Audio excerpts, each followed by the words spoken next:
네, 분들 반갑습니다. 그것이 좋네. 어제는 속색이더니.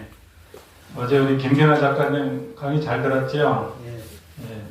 작가가 글을 쓰면 작품을 써야 되는데 이렇게 시국에 대한 내용을 강의를 해야 되는 우리 상황이 굉장히 슬픕니다. 저도 올해가 꼭 39년 차 그 기자를 하고 있는데요. 사실은 지금 은퇴하고 쉬어야 될 저도 그런 나이인데 지금도 현역에서 이렇게 일을 하고 있는 게 참 조금 서글픕니다. 저도 문학도기 때문에 저도 사실은 은퇴하고 나서 몇 년 전까지만 해도 기자 은퇴 나이가 56이었습니다. 그래서 은퇴하고 나서는 제가 진짜 하고 싶었던 작가로 돌아가서 작품을 쓰면서 여생을 마무리할 생각이었는데 그 나라가 이 모양이기 때문에 우리 자유민주주의 체제를 지켜야 되고 또 여러 가지 어려움을 극복해야 되는 또 본의 아니게 또 그 앞에 서 있었던 그런 연유로 쉬지 않고 이렇게 일을 하고 있습니다. 오늘은 지금 돌아가고 있는 전 세계 상황, 미국, 이스라엘의 이란 공격과 그리고 그 전에 있었던 그 베네수엘라 사건, 지금 또 쿠바에서 일어나고 있는, 쿠바는 아마 빠르면 2, 3주 안에 해결이 될 것 같습니다. 내부적으로 좀 협상을 하고 있는데요. 그 카스트로 집안과 그 미국 백악관이 카스트로 집안이 앞으로는 그 정치에 관여하지 않는 그런 조건으로 자연스럽게 이렇게 체제 전환을 모색하고 있다는 정보를 접하고 있습니다. 이렇게 일어나고 있는 모든 거에 직접 연관되어 있는 나라가 있죠. 미국이라는 나라입니다. 우리는 아름다울 미자를 써서 굉장히 또 우리가 어려울 때 또는 일제식민지나 또 전쟁 때 우리를 또 극적으로 구해줬고 또 지금도 동맹으로 연결되어 있는 미국에 대해서 굉장히 긍정적인 면, 아름다운 면, 요것만 기억하고 또 반대쪽에서는 또 극단적으로 남북 통일을 방해하고 또 등등등등 근거 없는 비난을 하는 그런 세력들도 있고요. 실제 지금 집권 세력도 또 그런 세력이 집권하고 있고요. 또 우리 반쪽인 북한에서는 또 미국을 철천지 원수로 삼고 있고 그러면서도 한편으로는 미국과 수교를 해서 또 팔자를 고치려고 하는 그런 마음들이 이중적인 마음들이 지금 공유하고 있습니다. 이런 상태에서 그 미국에 대해서 정확히 아는 게 또 미국은 전 세계를 어떻게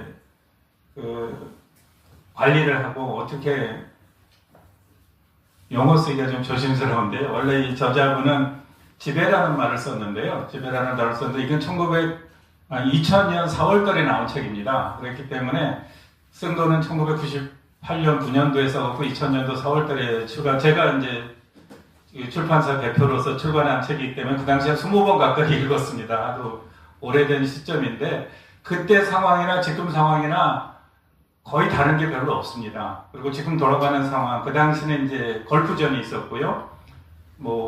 소련이 붕괴됐고, 동서독이 통일됐고, 또 동유럽이 무너졌고, 또 일본이 기고만장하던 일본이 86년, 7년을 계기로 해서 일본이 폭망했습니다. 이때 시점으로는 이제 일본이 잃어버린 10년이라는 표현을 썼는데 지금까지 계산해 보면 잃어버린 30년이 넘었습니다. 그러니까 이런 상황들이 왜 왔고 왜 유지가 됐고 어떻게 진행됐는지를 굉장히 잘 다뤄놓은 책입니다. 그래서 이 저자가 기자 출신인데요.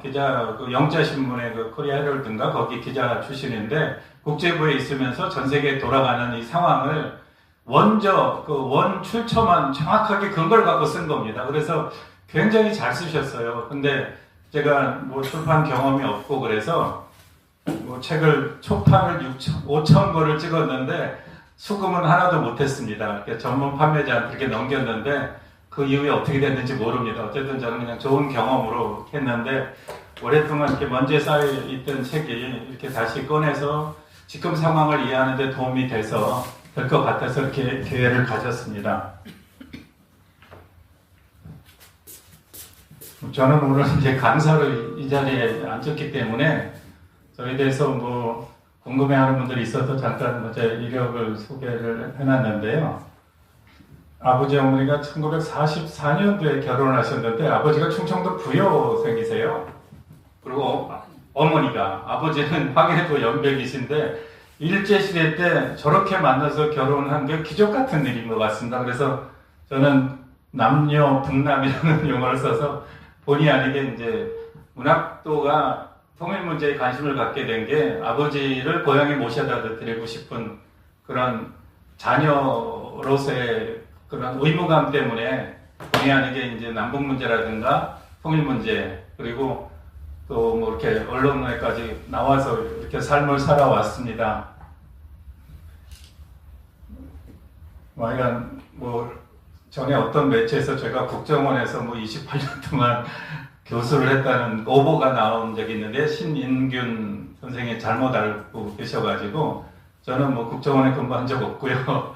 그냥 언론사에만 쭉 있어 왔습니다. 뭐 틈틈이 공정보도 운동을 하다가 2번이나 해직이 되고 또 다 복직을 해서 어쨌든 이 자리까지 올라갔고요. 2021년도에 스카이데일리라고 하는 조그만 종이 매체 뭐 그래도 직원이 한 50명 정도 되고요. 하루에 32면씩 발행하는 매체였는데 거기서 그동안 준비해왔고 품었던 일들 그게 이제 저한테는 큰 관심사였던 광주 문제하고 5.18 광주 문제하고 또 제가 몰랐던 종합일간지에 있을 때는 몰랐던 5.18 문제 그리고 또 정부영 대표께서 그때 이제 자유민주당에 계시다가 스카이데일리 이사로 오시면서 저에게 깨우쳐준 중국에 대한 심각한 문제 사실은 잘 몰랐습니다. 그 전까지만 해도요.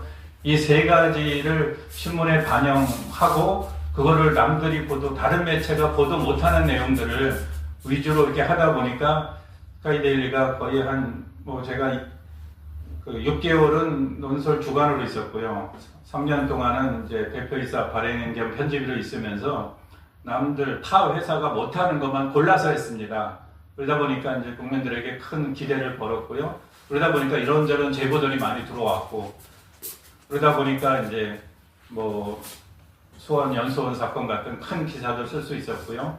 본의 아니게 이제 이름과 얼굴이 알려져서 일부 영광도 있지만 상당히 부담스러운 측면도 있어서 여기까지 왔습니다.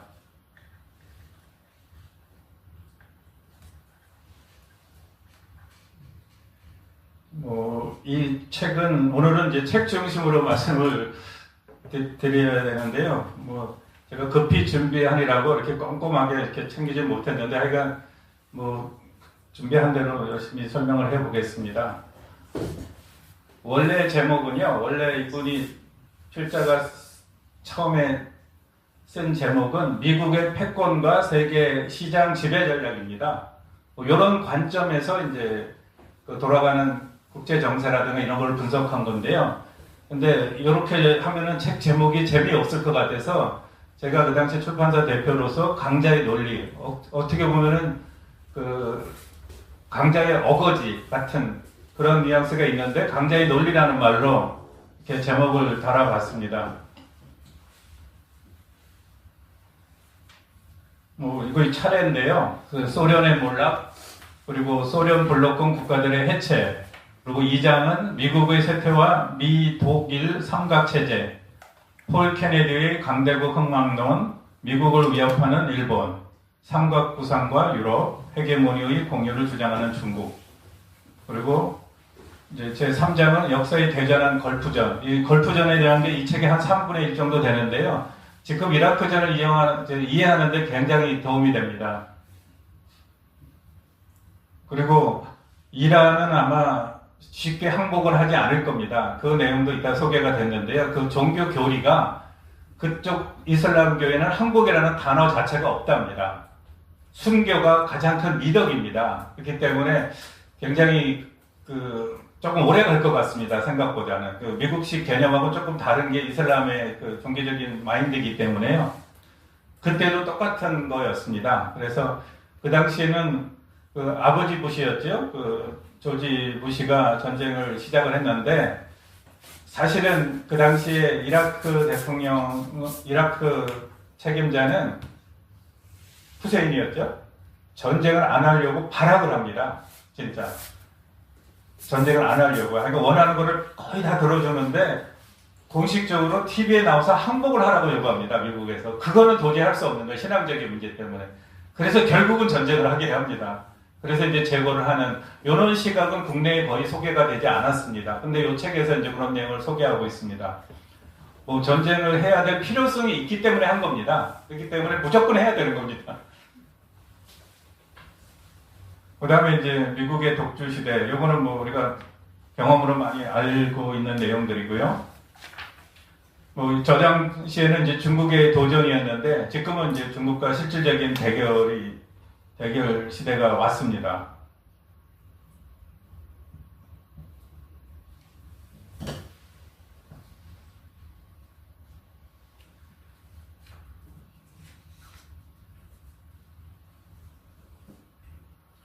우리가 김영삼 정부 때 그 세계화라는 단어를 많이 썼지 않습니까?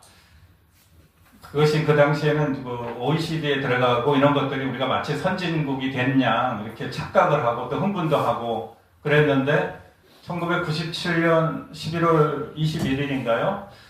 그 직전에 한 뭐 열흘 보름 전에 외신에서 한국이 뭐라 그러죠? 샴페인을 너무 빨리 터뜨렸다라는 말이 나오기 시작하면서 한국 경제가 이제 흔들리기 시작을 했습니다. 그런데 그 배경이 쭉 나오는데요. 뭐 제가 그때부터 그냥 설명을 해드리겠습니다. 순서가 좀 뒤죽박죽 하도록 하겠습니다. 그리고 조금 아까 오기 전에 오늘 단톡방에 이 책의 파일을 올려놨습니다. 아마 댁에 가셔도 다운받으셔가지고 책을 구하지 못하시는 분 다운받으시는 걸 보시면 됩니다. 그대로 전부 다 이렇게 카피를 한 거기 때문에요. 그 안에 다 있습니다. 1997년도에 여기서부터 제가 역으로 이렇게 설명을 해 들어가겠습니다. 한국의 IMF가 오게 된 게 뭐 그 당시에 기아자동차 있죠? 기아자동차하고 한보철강이 굉장히 회사가 어려웠습니다. 근데 그 당시 97년도가 아시다시피 대통령 선거가 있었습니다.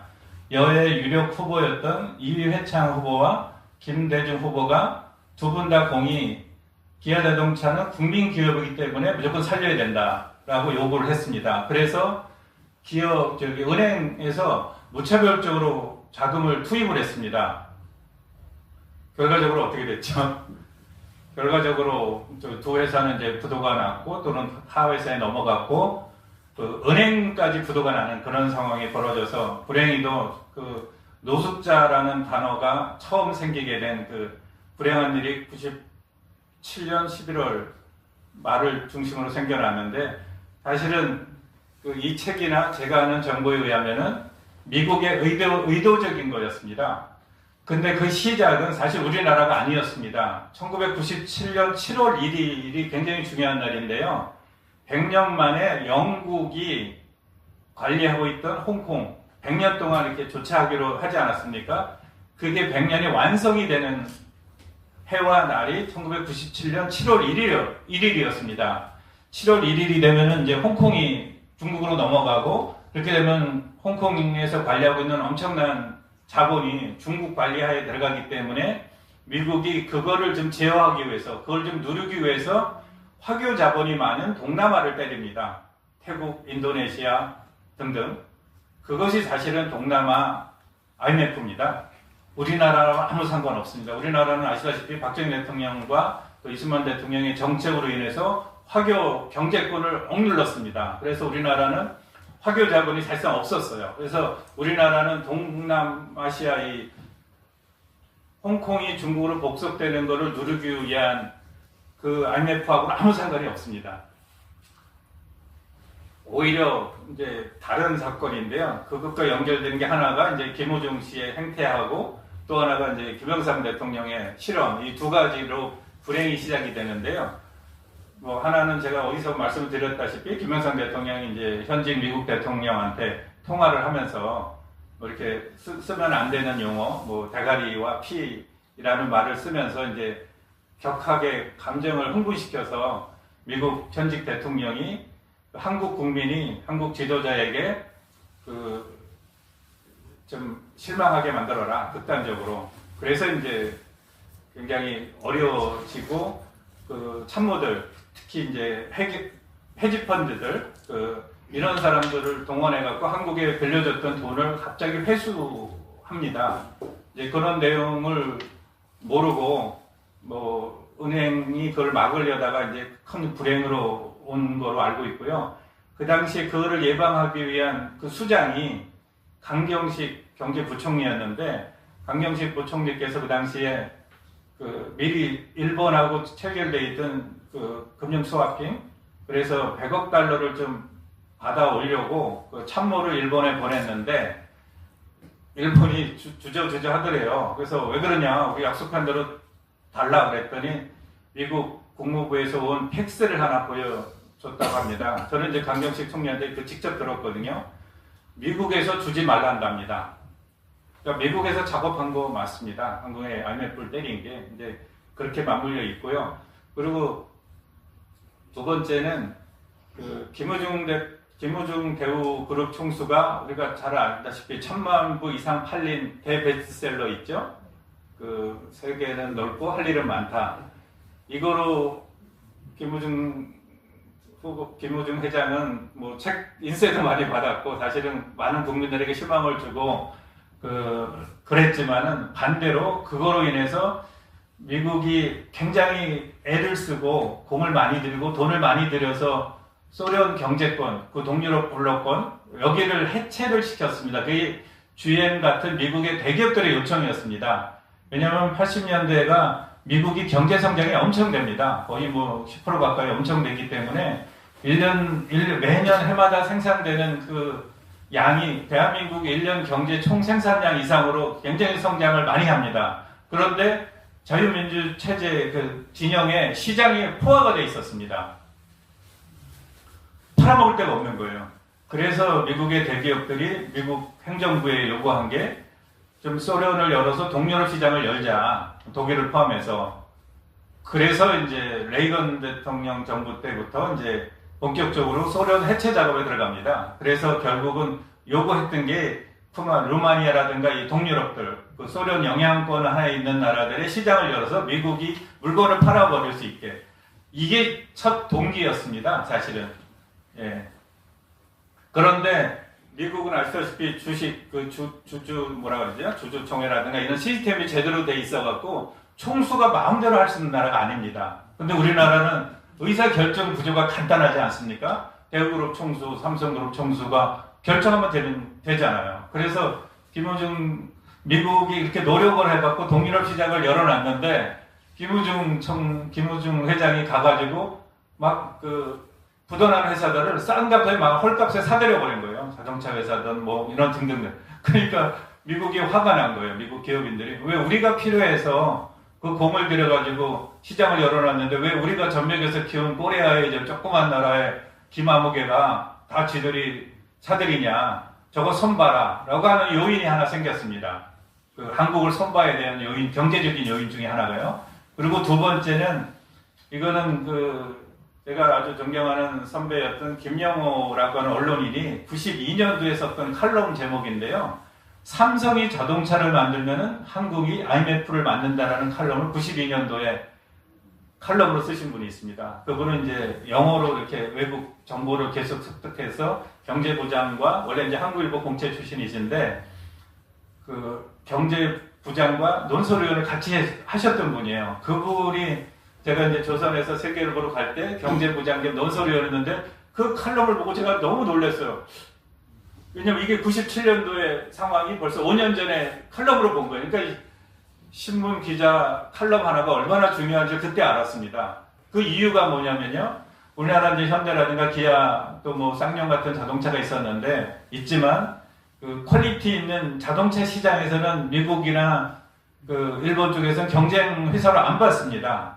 근데 만약에 삼성에서 자동차에 진출하면은 미국이나 일본이나 이쪽 국가로서는 경쟁 상대가 되는 거예요. 자동차 잘 만들 거가 뻔하기 때문에. 그래서 삼성이 자동차를 진출하면은 반드시 선진 국가들이 손을 볼 거다라는 논지를 쓴 칼럼입니다.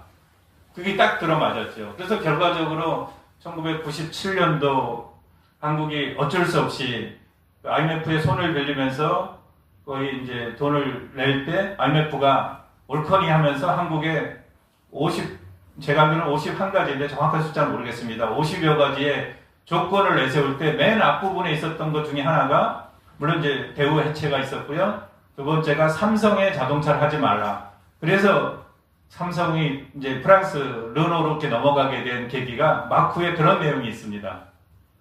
그리고 이제 뭐 KT라든가 우리 포스코라든가 우리 진짜 외국 기업들 이런 기업들의 주식이 거의 이제 미국으로 넘어가서 진짜 대한민국의 건강한 기업이 아닌 지금 속된 말로 이제 무너져 버리는 그런 게 IMF 상황을 맞게 되고 그것이 이제 미국의 전략이고 뭐 그런 거에 한 예로 이렇게 설명이 가능할 수 있습니다.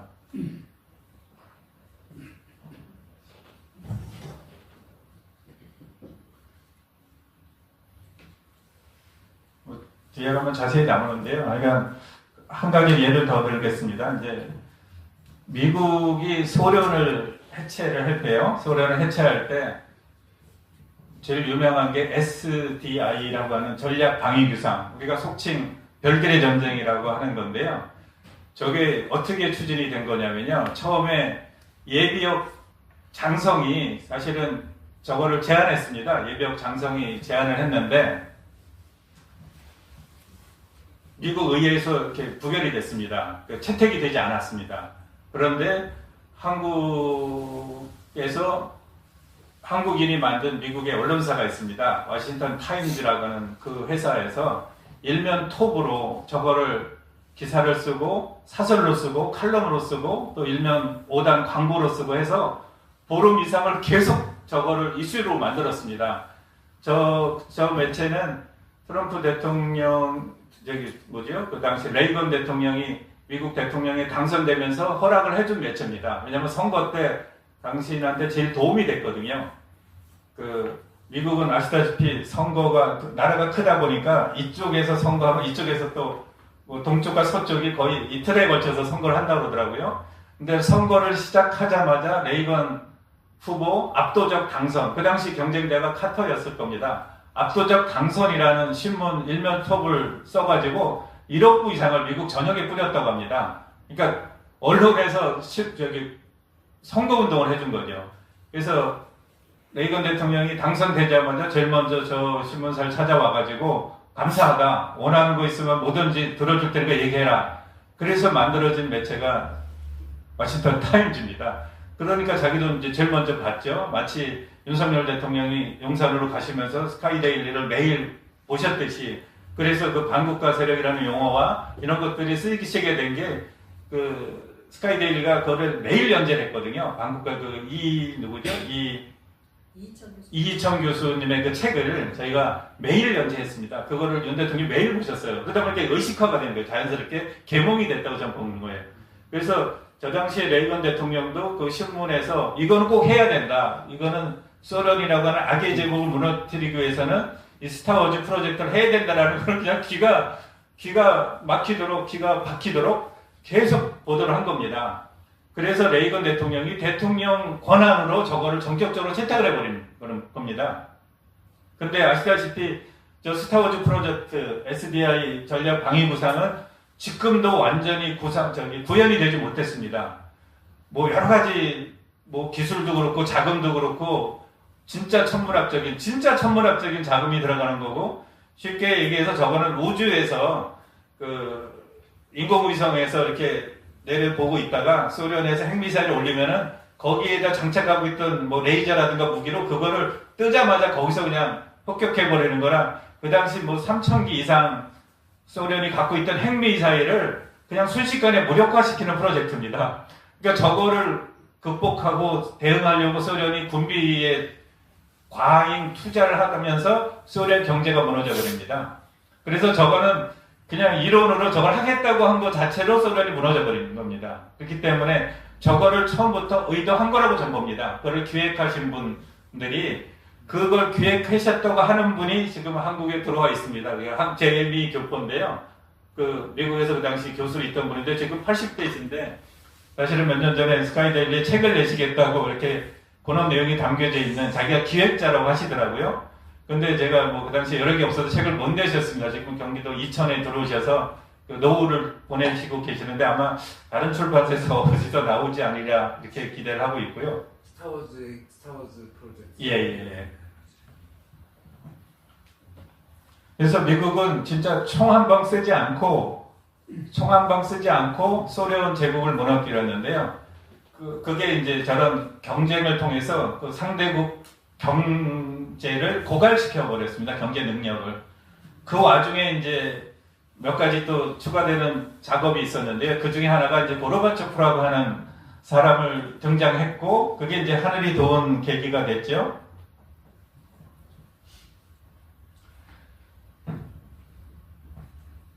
이 뒤에 쪽 있는데, 그 전에 그게 또 하늘이 준 기회인 것 같습니다. 소련이 3년 만에 지도자가 3명이 죽습니다. 그래서 그때 50대 중반에 이른 고르바초프가 갑자기 이제 지도자에 이제 올랐고요. 그 고르바초프를 미국이 또 작업을 하는데요. 고르바초프를 그 개혁을 할 수 있게끔 여러 가지 작업이 들어갑니다. 그 중에 하나가 물론 뭐 순서는 좀 뒤죽박죽이지만요. 그 중에 하나가 노벨 평화상을 준 겁니다. 그래서 무리한 정책을 안 하고 평화의 그 사도가 될 수 있게. 아마 약간 농담일 수도 있지만은 작년에 트럼프 대통령이 노벨상을 받았으면은 지금과 같은 전쟁은 안 일어나지 않았을 거라는 생각이 듭니다. 옛날에 그 오바마 대통령한테 미리 노벨상을 줬잖아요. 평화상을. 평화를 구현하라고. 결국은 무슨 인내? 무슨 황당한 정책을 펴서 전쟁도 안 하고 그냥 그 전략적 인내라는 황당한 용어를 쓰면서 이렇게 한 게 그런 상을 받고 나서 그 상에 맞는 행동을 해서 그렇지 않나라는 생각이 들었는데요. 그리고 또 하나는 동서독을 통일하기 위해서 미국이 그 마크 작업을 한 게 이 책에도 자세히 있고 이제 저도 그쪽에 자료 수집을 많이 했는데 이 동독 안에 그 당시 20만 명 이상의 소련군이 있었습니다. 그거를 철수한다는 거는 국내외적으로 소련도 국내외적으로 상당히 문제가 될 수 있어요. 마치 우리 한국에 주둔하고 있는 미군을 빼는 거는 우리도 문제일 수 있지만 미국도 문제가 될 수 있거든요. 그리고 또 하나 문제가 그 많은 사람들이 갑자기 소련으로 들어갔을 때 그 사람들의 직업 문제, 생계 문제, 학교 자녀 문제 등등등등 또 국가가 또 그분들을 또 연금을 줘야 되고 이런 숱한 문제가 있는데 그것까지도 전부 계산합니다. 그래서 그 모든 자금을 경제적인 여유가 있는 서독에서 이렇게 되게끔 만듭니다. 그리고 그 당시 아마 콜이 총리였죠. 콜이 지금 직무 기간이 상당히 깁니다. 10년 이상 있으면서 철두철미하게 친미 정책을 펴니다. 그래서 이 책의 저자는 독일 통일은 콜의 퇴임에 즈음한 선물이다라는 표현을 씁니다. 왜냐하면 이 양반이 철두철미하게 그 친미 정책을 펴면서 미국한테 안심을 줬어요. 2차 대전 이래 독일은 이제 전범 국가이기 때문에 일부러 분열을 시켜놨는데 그동안 이제 착하게 행동을 했죠. 그리고 통일하는 말도 거의 안 쓰고 물론 동방 정책을 폈지만은 그래서 미국이 콜한테 특별히 부탁한 게 내가 너한테 그 퇴임 선물을 줄 테니까 주변에 있는 나라 프랑스라든가 과거에 그 2차 대전 희생 국가가 된 영국이라든가 얘들은 이 나라에 대한 거는 네가 설득을 좀 해보고 착한 척을 좀 해라. 그래가지고 그거는 서독에 맡깁니다.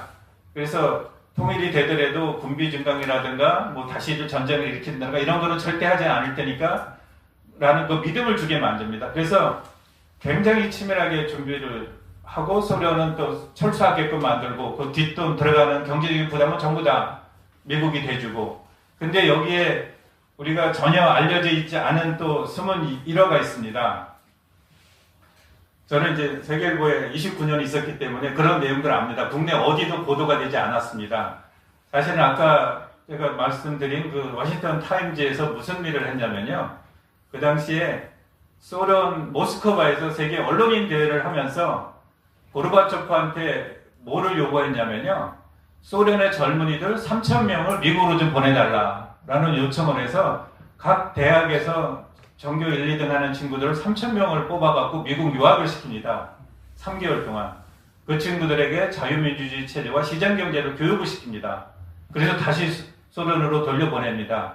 그 친구들이 나중에 소련에서 그때 반란이 일어납니다. 소련 공산당이 쿠데타를 일으켜가지고 그 고르바초프를 그 산장에다가 가두고 그런 일이 있었는데 그때 소련 공산당이 싣고 나오는 탱크 앞을 가로막은 청년들이 그 친구들입니다.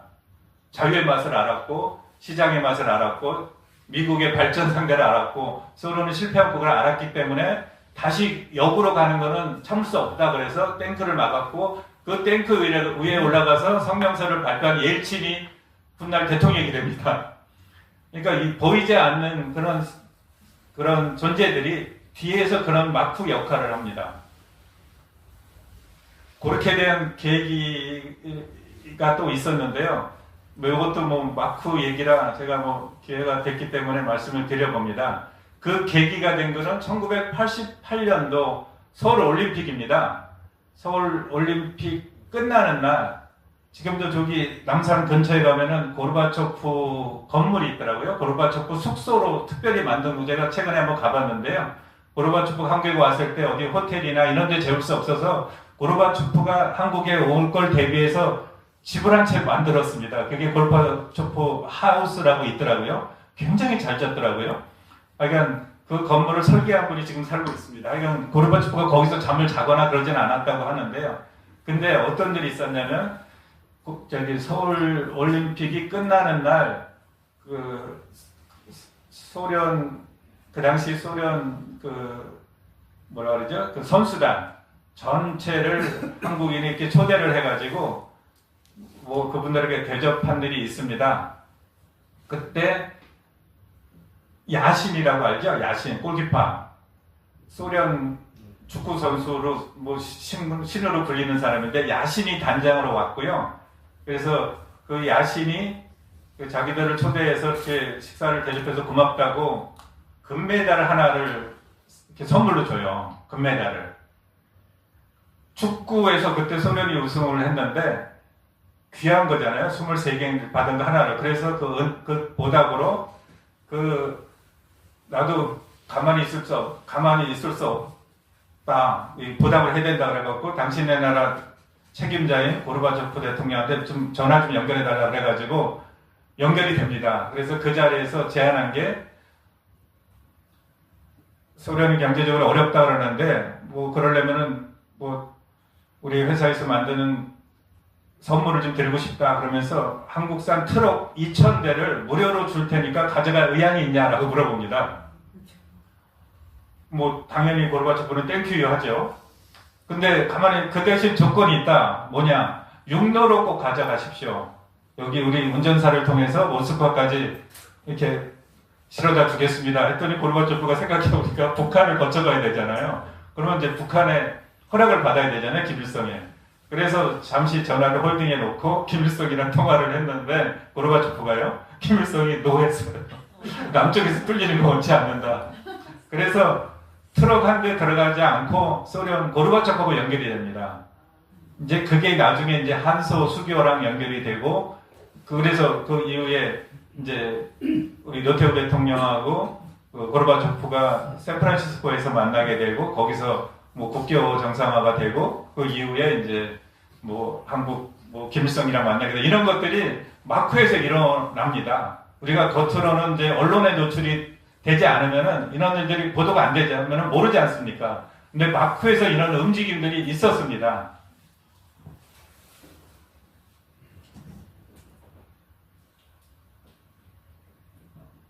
뭐 여기 조금 나오는데요. 소련이 이렇게 붕괴되게 된 게 하늘에 도운 것 같습니다. 이렇게 뭐 브레즈네프하고 유리 안드로포프, 체르넨코가 3년 만에 3명이 다 죽어서 이제 젊은 고르바초프가 좀 개혁 성향을 갖고 있고 굉장히 솔직한 고르바초프가 등장하면서 이제 소련이 붕괴되는 계기가 됐고 이런 것들이 이제 책에 자세하게 아주 날짜별로 자세히 소개가 되어 있습니다.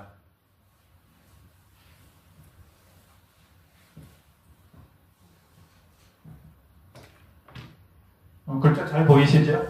예. 뭐, 요 PDF 파일도 우리 여기 단톡방에다 그렇게 올려놓도록 하겠습니다.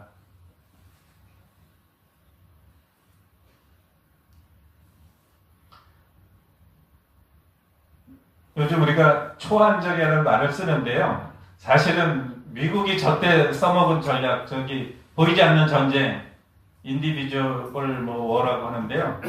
뭐 똑같습니다, 사실은. 그 강대국들이 그렇지 않은 나라들을 점령하는 거는 이렇게 총과 미사일을 쏘지 않고라도 저렇게 활용을 하고 있습니다.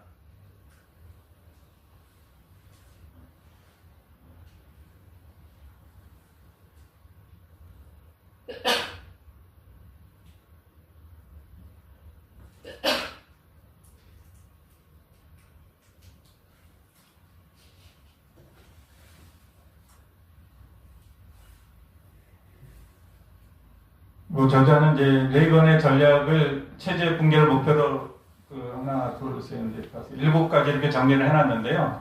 제목만 좀 보겠습니다. 로널드 레이건의 정책 특징은 강력한 반공주의, 군사적 우위 확보, 자유시장 확대, 경제 이론 기반한 밀턴 프리드먼의 신자유주의라는 거를 이제 써먹었고요. 공급 중심 경제학, 뭐 이렇게 돼 있는데 결국은 전쟁이 아닌 그 체제 내부에서 모순위에서 붕괴됐다는 식으로 정리를 해놨습니다. 뭐 같은 내용이고요. 그리고 또 하나 저때 뭐가 나왔냐면요. 원래 미국의 정보기관에서 오래전부터 개발해서 활용하고 있던 게 인터넷이었습니다. 근데 활용이 안 됐는데 저거를 겉으로 끌어내서 민간 차원으로 끌어들인 게 걸프전입니다. 사실은 지금도 제가 알기로는 삼성에서 20단계를 먼저 간다 그러더라고요. 우리가 뭐 평면 텔레비전이 나올 때 이미 곡선 텔레비전이 나와 있고요. 이미 우리가 삐삐 시대가 있었잖아요. 한 5년에서 한 7, 8년 있다 갑자기 사라졌는데 삐삐를 국민들에게 보급할 때 이미 스마트폰이 나왔었습니다. 그런데 이미 삐삐 시장을 한번 써먹어서 돈을 벌고 그거를 돌리고 그 다음 단계로 넘어갑니다. 그래서 제가 알기로는 삼성에서는 이미 20단계 먼저 이렇게 제품들이나 기술들을 개발해 놓고 소비를 한다고 합니다. 그 정도로 군사 분야에서는 그게 더 앞섭니다. 제가 알기로는 이미 1950년대에 그 유리 진동을 통한 도청 기술이 개발되어 있거든요. 여기서 제가 얘기하는 것도 이 진동을 통해서 인공위성에서 여기서 제가 말하는 거를 도청할 수 있습니다. 이게 1950년대 기술입니다. 그래서 재미난 게 북한의 평양에 있는 소련 대사관하고요. 김일성 주석이 근무하던 주석궁하고 70년대 북한에서 거기다가 큰 건물을 짓습니다. 소련 대사관에서 그 유리창 진동을 통해서 북한 주석궁에서 얘기하는 걸 다 도청이 가능했기 때문에 그거를 막으려고 빌딩을 짓습니다. 오방국끼리도 그렇습니다. 마치 우리나라도 아시다시피 뭐 박정희 대통령 때였나요? 청와대 도청 사건이 있었죠. 뭐 그런 것처럼 요즘에는 뭐 그거 아닌 다른 방법으로도 충분히 할 수 있습니다. 과거에 그 이해창 총재 시절에 휴대전화 뭐 도청을 할 수 있느니 없느니 그런 얘기가 있었죠. 여의도에 국회의원들 300명 휴대전화를 다 도청할 수 있느니 없느니 그런 논란이 한번 있었는데요. 100% 가능합니다. 예, 100% 가능합니다. 이미 오래된 기술입니다. 심지어는 어디까지가 가능하냐면요. 제가 친구나 누구랑 전화를 하면서 특정 단어를 써요. 예를 들면 테러라든가 암살이라든가 뭐 총기라든가 이런 단어를 쓰면은 그 순간부터 자동으로 체크가 됩니다. 그 순간부터 저게 이상한 단어를 쓰네. 그리고 그 순간부터 그 단어를 쓸 때부터 거기에 녹취가 들어갑니다. 그래서 그 사람을 추적해서 계속 추적을 하는 요거 국정원이나 우리 기무사가 하는 일들입니다. 그리고 기무사에 이제 평생 근무하신 지금 80대 되신 동료가 있는데 전 이제 박사과정 동기가 저한테 귀띔을 해주는데요. 김대중 대통령 전까지만 해도 북한에 있는 모든 유선을 우리나라가 100% 도청했다고 합니다. 기무사에서. 근데 김대중 대통령 때 북한에 도청 안 되는 걸 깔아줬어요. 그러고 나서 좀 어려움을 겪고 있다고 하더라고요. 이런 것들이 군사 기술로 이렇게 돌아다니다가 어느 순간 이게 풀려갖고 전쟁이나 이런 걸 계기로 해서 이제 민유 산업으로 이렇게 나오는 게 우리가 지금 이용하고 있는 이런 것들입니다.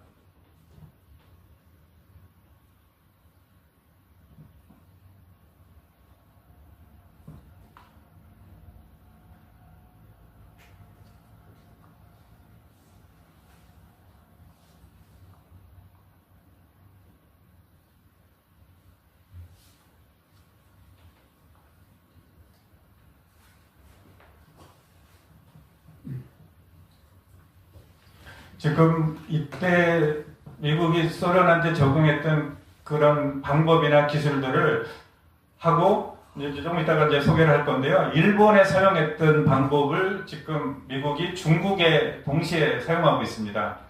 일본을 조금 소개를 해드리면요. 일본은 아시다시피 1980년대 세계 경제 제1위였습니다. 일본이요. 그래서 85년, 6년, 7년까지 진짜 겁없이 했고요. 미국의 마이클 잭슨이 소속되어 있는 기획사를 포함해서 미국의 유명 영화사라든가 이런 것들까지 다 사들였어요. 그냥 일본 천하였습니다. 그러니까 그러다 보니까 어떤 일이 벌어졌냐면요. 일본의 이쪽에 나오는데 일본의 총리가 미국에 가서 전후 패전 이후에 최초로 노라는 단어를 썼습니다. 노라는 단어. 자동차 협상하러 일본 총리가 미국에 가서 노라는 단어를 썼다고 일본의 모든 언론의 일면 톱으로 드디어 우리도 노라는 단어를 썼다라는 신문 기사가 나왔고요. 책도 나왔습니다. 노 할 수 있는 일본이라는 책까지 나와서 막 흥분했어요. 그게 이제 일본을 자극했고요. 그 단어를 쓴 일본 총리, 여기에 나오는데 그 총리는 노라는 단어를 쓰고 미국에서 쓰고 태평양을 건너오는 비행기 안에서 해임이 됩니다. 샴페인을 제대로 터뜨려갖고 제대로 뒤통수를 맞습니다. 왜냐하면 그 총리가 일본에서 비리를 저지른 거를 갖고 있다가 일본 언론에 제보합니다. 아사히 신문에. 그래서 일본은 아시다시피 총리가 하루살이잖아요. 국민투표를 뽑는 게 아니라 당에서 최고 다수당의 대표이기 때문에 당에서 국회의원들이 결의하면 날아가요, 그냥. 그래서 노라는 단어를 쓰자마자 와서 날아갑니다. 그러면서 미국이 일본을 아작을 내기 시작하는데요. 그때 나온 유명한 단어 있죠? 블랙, 금요일이 뭐라 그러죠? 블랙 프라이데이 하는 날 환율을 통해서 일본 경제를 하루아침에 아작을 냅니다. 그래서 지금까지 30년이 넘어 아직까지도 일본 경제가 제 궤도에 오르지 못하고 있습니다. 그러니까 소련에 적용했던 그런 방법, 또 걸프 전쟁에서 썼던 방법, 또 요즘 그 새로운 또 방법이 이번에 이제 마두로한테 썼죠. 이렇게 보이지 않는 전자기기로 상대 그 군인들이나 그 수행원들을 그냥 숨도 못 쉬게 만들거나 기절하게 만들거나 심지어는 죽게 만드는 이제 그런 전술들, 상상도 못하는 것들이 미국이 개발을 해서 실전에 응용이 되고 있습니다. 그 중에 하나가 이제 경제, 일본에 적용했던 이제 경제 환율 조작을 통한 한 나라를 파멸시키는 거거든요. 그것이 우리나라에도 사실은 97년도 10년 후에 일본에 적용했던 방법이 97년도 10년 후에 한국 경제에 적용한 게 우리나라 IMF 경제난입니다.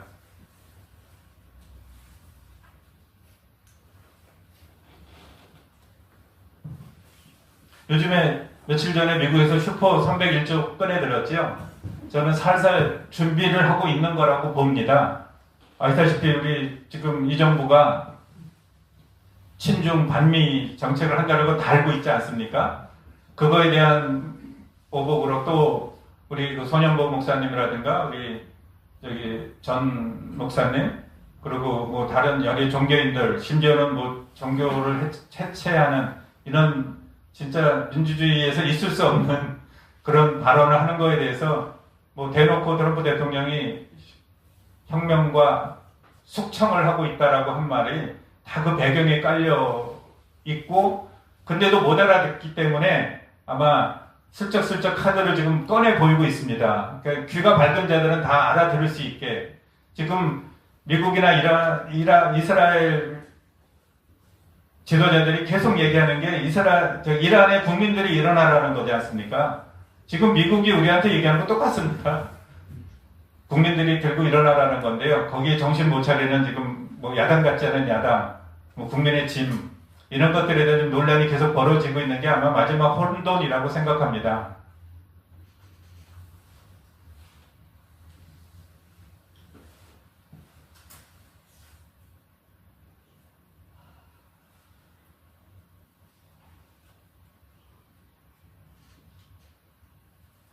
이렇게 단어로만 쭉 정리해 놨는데요. 제가 한 말이 이 안에 다 녹아져 있습니다.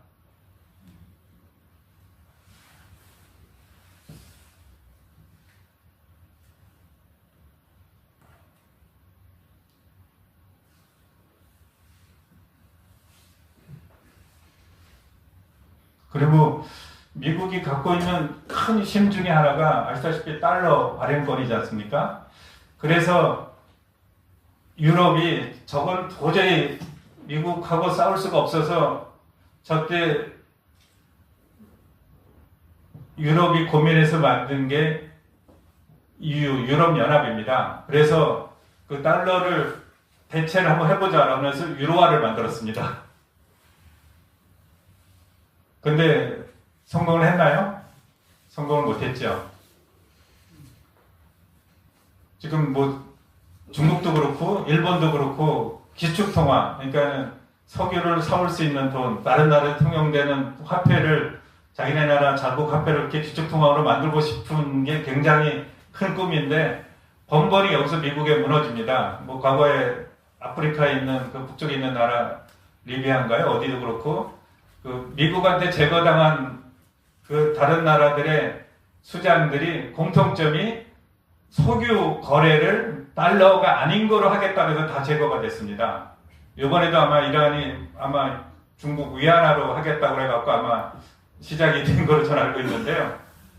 그러니까 미국은 그거는 용납을 안 하는 모양입니다. 물론 뭐 이건 좋고 나쁜 게 문제가 아니라 저는 현실을 얘기하는 겁니다. 우리로서도 뭐 별로 좋지는 않죠. 우리도 자주 국가인데.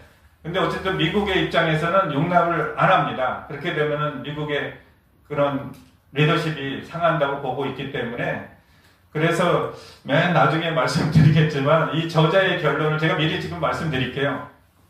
저자의 결론이 그럼 한국은 어떻게 할 것인가 라는 거거든요. 그래서 저도 이 저자하고 굉장히 많은 논쟁도 하고 궁금한 거 질문도 하고 그랬는데 이분이 뭐에다가 비유를 하냐면요. 왜 대보름날 그 시골 소년들이 들녘에 가서 깡통 돌리기 하잖아요. 깡통에다가 구멍 뚫어가지고 뭐 술 몇 개 넣어놓고 돌리면 엄청 잘 탑니다. 진짜 밝게 잘 타는데 한국의 입장이 그 쥐불놀이 하고 있는 그 깡통 안에 갇혀있는 곤충 같은 신세라는 겁니다. 거기서 벗어나려고 하면 100% 타 죽죠. 계속 돌아가기 때문에요. 마치 우리 태양계 안에 있는 의성처럼. 그러면 어떻게 할 것인가? 우리가 좌절하고 그러면 거기서 그냥 포기하고 자폭해야 될 것이냐? 이분의 결론은 그거예요. 굉장히 이분도 냉철한 분인데 우리는 그걸 긍정적으로 해석을 하고 받아들이자. 그 안에 에너지와 빛과 영양과 보호가 다 있다. 우리는 또 미국과 동맹국가인데 그 안에서 같이 돌면서 영양분과 에너지와 보호와 이런 걸 받으면서 우리는 우리의 이득을 최대한 키우자. 속된 말로 강자의 미국 중심의 질서 안에서 최대한 에너지와 영양분을 섭취해 잘 생존하자. 이게 유일한 방법이다라고 이렇게 주장을 합니다. 그러다 보면 우리도 이제 기회가 올 수가 있죠. 아마 그 기회가 지금 오고 있다고 저는 사실 보고 있습니다. 왜냐하면 이 배경에는 2000년 동안 기독교라고 하는 그 세계적인 큰 사상, 그리고 예수 그리스도라고 하는 그 이타적인 사랑으로 인류 전체를 대속한 그 힘으로 2000년의 문명이 유지되어 왔는데, 이 기독교 문명이 사실은 약간 뭐 중간에 이제 카톨릭에 한번 큰 꺾임도 있었지만은 기독교도 또 이슬람의 이런 것들이 포용하는데 한계가 있지 않습니까? 이거 도저히 하나가 되질 않아요. 이건 좋다 깨어나도. 그래서 이거를 다시 한번 극복하고 융화하기 위해서는 저는 동양 철학, 동양 사상이 좀 가미돼야 된다고 봐요.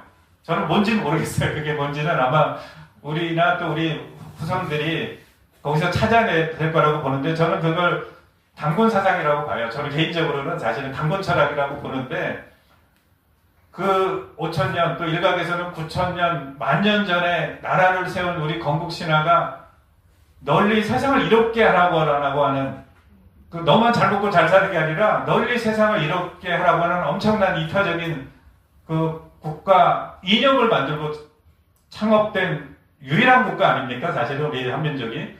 그런 차원에서 뭔가 거기서 더 큰 사상이 나오리라고 봅니다. 그리고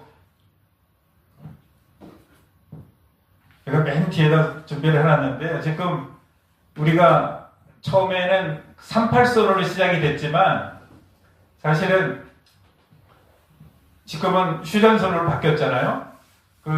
거기에 우리 헬레니즘과 헤브라이즘, 그러니까 신본주의와 인본주의가 첨단으로 부딪히는 게 우리 휴전선인데 여기서 해결책, 이거를 전쟁이 아닌 협상과 화해와 어쨌든 우리의 지혜로 인간의 지혜와 뭐 신의 지혜가 합쳐져서 여기서 해법이 풀리는 게 저는 인간의 그동안에 쌓여져 있던 모순을 해결하는 방법으로 뭔가 찾아야 되리라고 저는 생각을 합니다. 그러니까 지금 한반도에 우리 민족이 이렇게 큰 어려움과 순환을 주는 게 저는 이거를 찾아내기 위한 일종의 뭐라 그래야 되나 잉태의 고통 같은 거라고 저는 생각을 합니다. 그래서 우리가 이 고민을 하면서 마치 아까 미국이 그 큰 전쟁, 뭐 걸프 전쟁, 또 러시아, 소련 붕괴 이렇게 하면서 굉장히 군사적으로 또 과학기술이나 이런 것이 발달해서 저렇게 전 세계 패권이 됐듯이 지금 우리가 이 부정선거 문제라든가 친중 문제라든가 또는 뭐 이런 반체제 세력들과 싸우면서 우리도 노하우들이라든가 이런 지혜라든가 이런 것들이 좀 쌓이고 있다고 봅니다. 그런 것들이 결국 우리의 DNA가 되고 에너지가 돼서 결국은 우리 모순들을 해결하는 데 도움이 되리라고 저는 확신하고 있습니다.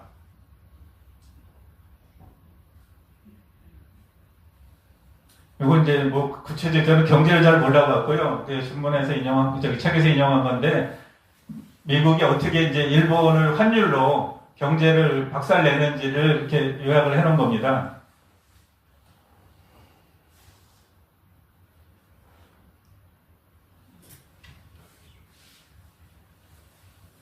그러니까 외자들이 들어올 때는 이렇게 서서히 들어왔다가 한꺼번에 싹 빠지는. 며칠 전에 우리나라 주식이 갑자기 며칠 만에 쫙 올라갔다가 한순간에 그냥 폭포수처럼 떨어지지 않습니까? 저거에 뭐 서너 번 반복이 되면 이제 우리나라 또 제2의 IMF도 올 수 있고 아작이 날 수 있습니다. 그래서 최근에 우리 그 두 번째 강의하신 김병준 교수께서 절대 지금 갖고 들어가지 말고 현금을 갖고 있으라고 한 게 지금 상황이 아주 안타깝게도 1997년 IMF 오기 직전인 5월, 6월 정도 같습니다. 아마 이 정권에서는 지금 6.3 지방선거를 대비해서 온갖 별짓을 다 해가지고 심지어는 뭐 국민연금, 기금까지도 뭐 사회적 자본이라는 이름으로 강제로 주식을 부양을 하거나 끌어올리고 이러고 있는데 심지어는 부동산으로 가는 자금도 틀어막고 있는데 결국은 선거가 시작될 때쯤 해갖고 아마 상당히 어려움이 겪으리라고 봅니다. 그래서 지금은 신중할 필요가 저는 있다고 봅니다. 더군다나 여기에 이번에 이제 두 번이나 김민석 총리가 미국에 불려갔다 왔는데요. 아마 틀림없이 뒤로 무슨 주문을 했을 텐데 말을 못하고 있습니다. 아시다시피 최근에 뭐 한국의 뭐 자칭 대통령이라는 분이 베트남과 싱가포르 갔다 오지 않았습니까? 오늘 전환길 뉴스 TV에서 그 최수영 공작관이 엄청난 걸 터뜨렸는데요. 뭐 사실 여부는 우리는 확인할 수 없지만은 어디선가 들었던 정보이기 때문에 공개했으리라고 봅니다. 아마 그분도 그 전직 국정원 직원이고 지금도 활발하게 정보 수집을 하고 있기 때문에 아마 뭐 미국 쪽에서 나온 정보라고 얘기를 했던데요. 아마 근거가 전혀 없지는 아니라고 봅니다. 뭐 심지어는 뭐 제3국으로 망명 얘기까지 나오고 그러더라고요. 그 유명한 말이 있잖아요. 방구가 잦으면 똥이 나온다라는 말이 있는데요. 뭔가 이런 정보들이, 첩보들이 자꾸 나오면은 그게 이제 정보가 되고요. 정보가 되면은 또 그 당시 이제 정책으로 옮겨지기 때문에 그런 것들을 잘 귀담아 들을 필요가 있을 것 같습니다. 지금과 같이 이 진실을 보도하는 매체가 거의 없는 상황에서는 진실들이 이렇게 유언비어처럼 뒤로 이렇게 흘러다닙니다. 그걸 잘 주워 담는 게 지금의 귀가 밝은 자고 눈이 밝은 자라고 그렇게 생각을 하고 있습니다.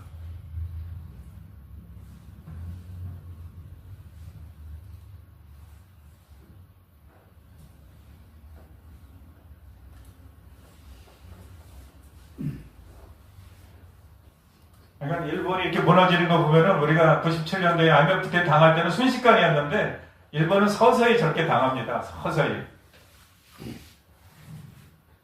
근데 일본은 문제가 아시다시피 일본은 그 정치를 한번 하면은 대를 이어서 하지 않습니까? 그래서 굉장히 부패돼 있어요. 일본은요. 그 고인물 같다고 우리 마치 호남은 뭐 선거를 하나만 안 하잖아요. 당에서 그냥 공천받으면 그냥 당선되는 것처럼 일본이 그런 나라이기 때문에 뒤로 상당히 정치가 부패돼 있습니다. 대를 이어서 부패돼 있습니다.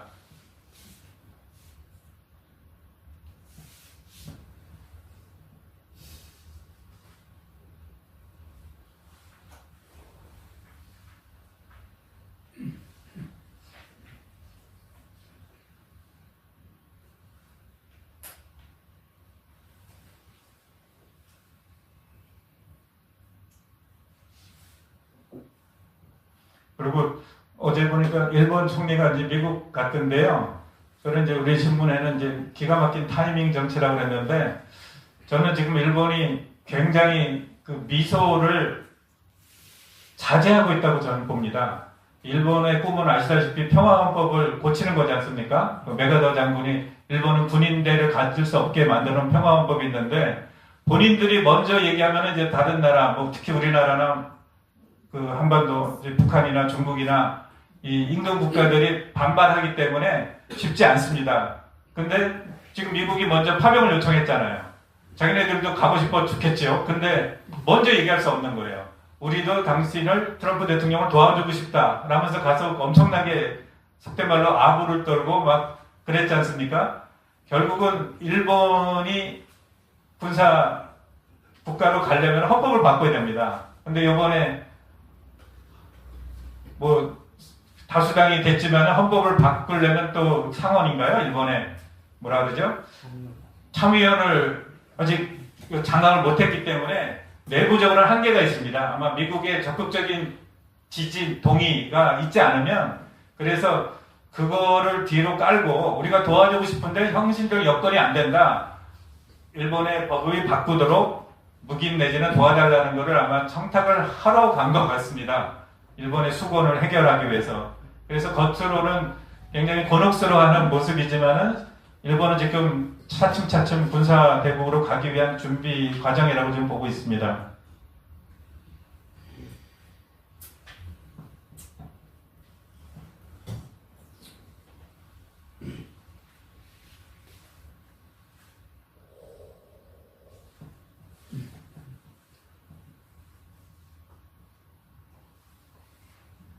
뭐 한국 얘기는 제가 아까 미리 말씀을 드렸는데요. 다 이 안에 정리되어 있습니다. 그리고 뭐 일반인들이 잘 모르는 내용 중에 하나가 그때 한보 홍보위원장인가요? 그 신문 기자들 상대하는 사람이 양정철이었습니다. 그 한국 부정선거를 기획했다가는 5인방 중에 하나인 그 김미영 대표가 공개한 양정철? 이 친구가 제가 알기로는 한국 외국어대 법학과 8위학번인데요. 지금 그 이미 이제 상당히 이제 좌파 매체가 된 미디어오늘 전신인 언론노조 기관지인 언론노보 기자였습니다. 저도 그 초창기에 이제 노조를 했기 때문에 개인적으로 잘 알고 지내던 친구인데 그때 이 양반이 한보 철강의 홍보 담당 책임자로 기자들에게 촌지 돌리고 이거 하던 친구입니다. 그러니까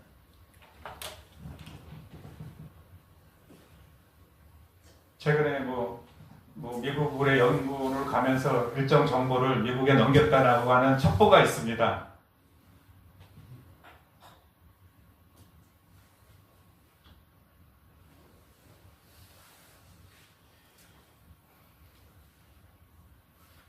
이제 걸프전 관련 내용이 이제 책에 굉장히 자세히 소개되어 있는데요. 아까 처음 말씀드렸지만 지금 이스라엘과 함께 미국이 치르고 있는 이란 전쟁이 거의 판박입니다. 거의 판박이에요. 네. 요거는 제가 중요해서 저기서 인용을 했는데요. 요거를 제가 읽어드리겠습니다. 미국은 지상전을 앞두고 후세인 정권의 항복을 강요하였다. 이는 이라크가 절대로 수용할 수 없는 요구였다. 이슬람의 율법상 항복이라는 용어는 신성에 대한 모독을 의미하기 때문에 현실적으로 그런 단어는 존재하지 않는다. 내세관이 추천한 회교도들은 성전, 지하드라고 하는 용어입니다. 성전에서 순교하는 것을 최고의 미덕으로 간주하고 있으며 이를 통해 천국에서 영생을 누릴 수 있다는 확고한 신념을 갖고 있다. 외시를 보면 이슬람 테러리스트들이 죽음을 두려워하지 않고 쉽게 자폭하는 경우를 흔치 않게 접할 수 있다. 이들의 정신 영역을 들여다보면 민족이나 국가주의 혹은 천황에 대한 충성심에서 비롯된 IRA, 아일랜드 공화국군이나 과거 일본 가미카제 특공대들의 자폭과는 뉘앙스가 크게 다르다는 것을 알게 될 것이다. 이들은 지하드 개념에서 출발하는 경우가 대부분이다. 이는 사후의 또 다른 세계, 즉 확고한 신앙적 내세관에서 비롯된 것이다. 지금 사실상 이란의 지도부들은 거의 괴멸되다시피 했는데요. 계속 콩나물시로 올라오듯이 계속하는 게 저런 구조 때문에 그렇습니다.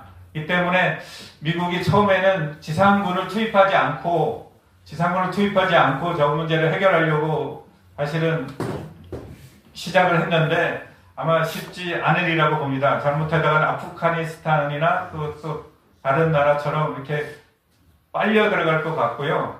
그렇게 되면은 지금 트럼프 대통령의 정치적 기반도 굉장히 어려워질 수도 있습니다. 저 이란 관련해서. 그래서 제가 알기로는 굉장히 오래전부터 이스라엘에 많이 공격을 요구를 했어요. 근데 이스라엘도 여기서 민기적거리다가 뒤늦게 합류를 했습니다. 저는 좀 미리 알고 있었거든요. 미국에서 이란을 손보려고 한다는 거를. 근데 저기 나라나 우리 나라나 상당히 비슷한 게 내부 동력이 있어야 되지 않습니까? 그래서 내부에서 이렇게 정권을 받아줄 수 있는 세력을 찾았어요. 그래서 트럼프 대통령이 기대했던 게 전에 망명했던 팔레비 왕세자를 백악관에서 면담을 했어요. 2달쯤 전에. 그래서 여차하면 그 사람을 이렇게 세우려고 그랬는데 안타깝게 망명 기간이 오래돼가지고 이라크 안에 기반이 거의 없어요. 그리고 거의 지금 알려진 게 3만 명 정도 사망하고 5만여 명이 이제 부상당했다고 하는데 그나마 저항 세력들이 권력을 대체할 수 있는 세력들이 상당 부분 사망을 했습니다. 반체제 인사들이.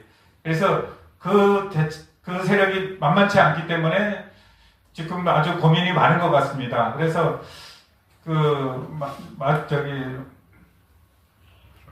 어디죠? 남미에? 베네수엘라처럼 여차하면은 그 안에서 새로운 사람을 찾아서 세울 수도 있으리라고 봅니다. 대안이 없을 경우에는. 그래서 저는 지금 수상한 게, 이거 여권에서 들으면은 좋아할지 싫어할지 모르겠는데, 우리가 야권에 지금 이 정부를 대체할 만한 지도자가 없을 때는 어쩌면은 김민석이나 정청래나 이런 사람을 세워가지고 대한민국도 레짐 체인지를 할 수도 있습니다. 여차하면 우리가 지도자를 찾지 못하고 세우지 못하면 이제 진짜 불행인데요. 그래서 좀 제대로 된 지도자가 좀 빨리 나왔으면 좋겠습니다. 이런 작업들을 제가 알기로는 전한길 대표가 미국에서 이런 작업들 를 하고 있다가 한국으로 들어온 걸로 알고 있는데요. 왜냐면은 미국에 제가 뭐 여기저기서 말씀드렸지만 작년 12월 22일경에 임시정부가 조직이 됐거든요. 해외 교포들 중심으로. 그래서 몇 사람들 거론하고 있고 또 오르락 내리락 거리고 있어요. 지금 지도부를 밖으로 드러내지 못할 정도로 사람 찾는데 어려움을 겪고 있는데 전한길 선생은 그 관광비자로 미국을 갔기 때문에 거기 관여를 해도 참여를 할 수 없었습니다. 한계가 있었어요. 그래서 이제 국내로 들어온 거고요. 지금 교포들 사이에서는 암암리에 진행이 되고 있는 걸로 알고 있습니다. 그래서 중요한 거는 그래서 대표권을 가져야 됩니다. 한국을 대체할 수 있는 대표권을 가지면은 미국 국무부라든가 미국 대사관이라든가 이런 데 채널이 생깁니다. 그러면은 그 다음 단계로 갈 수가 있어요. 채널이 생겨요. 그래서 그런 작업들을 지금 하고 있는데 아직도 한국 그 정치 지도자들, 외국 진영에서 정치 지도자들이 그거에 대한 위급성이라든가 긴박성이라든가 필요성이라든가 이런 것들을 전혀 인식을 못하고 각계 행보를 하고 있습니다. 지난번에 뭐 혹시나 했는데 뭐 4개 조그만 당들끼리 연대해서 이 당을 합치는 줄 기대를 했는데 그걸 또 못하고 일회성 행사에 머무르고 말았는데 좀 안타깝습니다. 거기서 좀 4개를 합쳐서 마치 이제 리그로 올라가듯이 거기를 합쳐서 그 국힘당을 좀 압박을 하고 이렇게 해가지고 국힘당의 개혁을 이끌어내고 거기서 또 새로운 지도자를 발굴해서 세우고 이런 단계를 거쳐야 되고 그거를 미국 쪽도 기대를 했는데 안 됐습니다. 서로 자기들이 하려고 하는 그런 이기심이 결국은 다 전체적으로 아직은 뭐 일을 진행을 못하게 지금 붙잡고 있습니다. 아마 이런 게 안타까워서 전한길 대표가 자꾸 진실은 다 말을 못하고 비슷한 얘기를 자꾸 꺼내는 게 다 그런 동기 때문에 그렇습니다. 그래서 의외로 어쩌면은 최근에 목이 날아난, 최근에 강제로 옷을 벗은 따끈따끈한 예비역 중에서 나올지도 모릅니다. 뭐 그 중에 몇 분들 이렇게 열심히 활동하고 있는데요. 뭐 또 위기 때 기회가 오듯이 그런 분들 중에 또 기회가 올 수도 있습니다.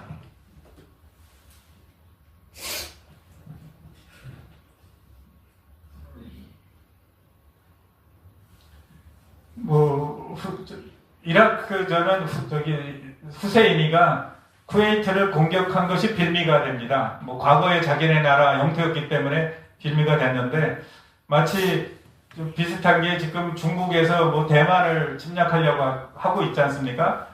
만약에 중국이 대만을 침략하면은 그 날이 아마 지금 시진핑 정권이 중국의 종말이 될 겁니다. 예, 모든 대비를 다 하고 있고요. 뭐 더군다나 뭐 중국의 산사댐이라든가 그 약점이 많지 않습니까? 자기들 스스로 지금 시한폭탄을 만들어 놨어요.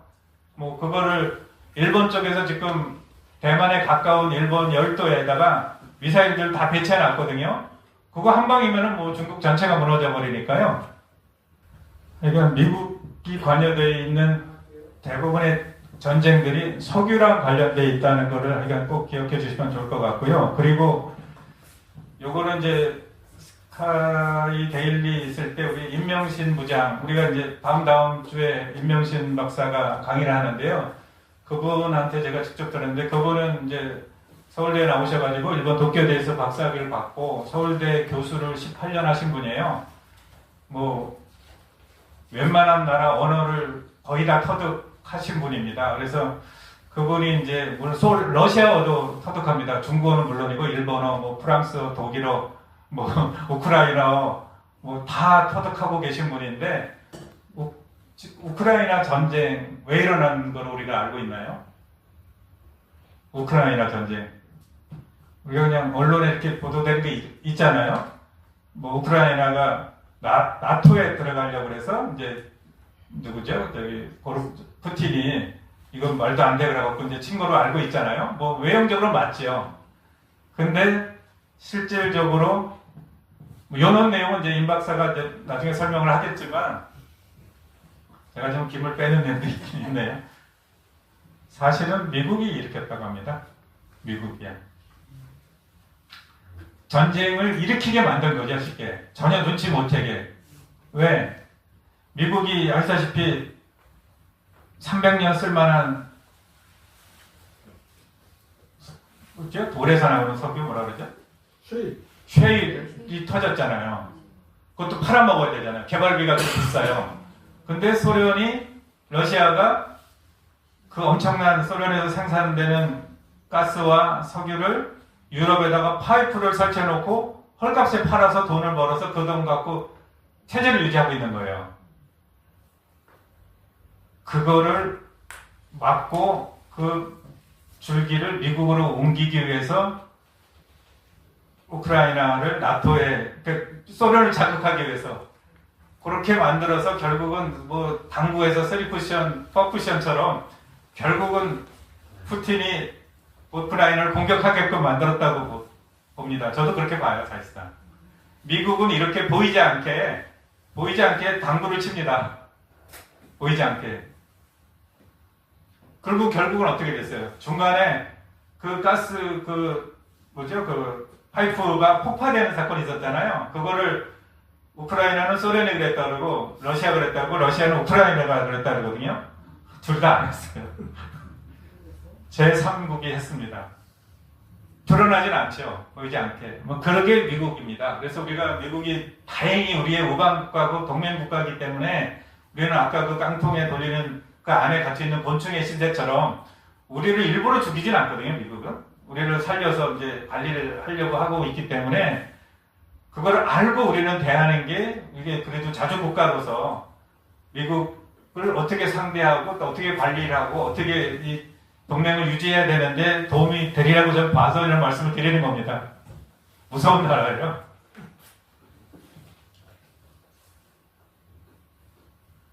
그리고 또 하나 이거는 태영호 공사한테 들었는데요.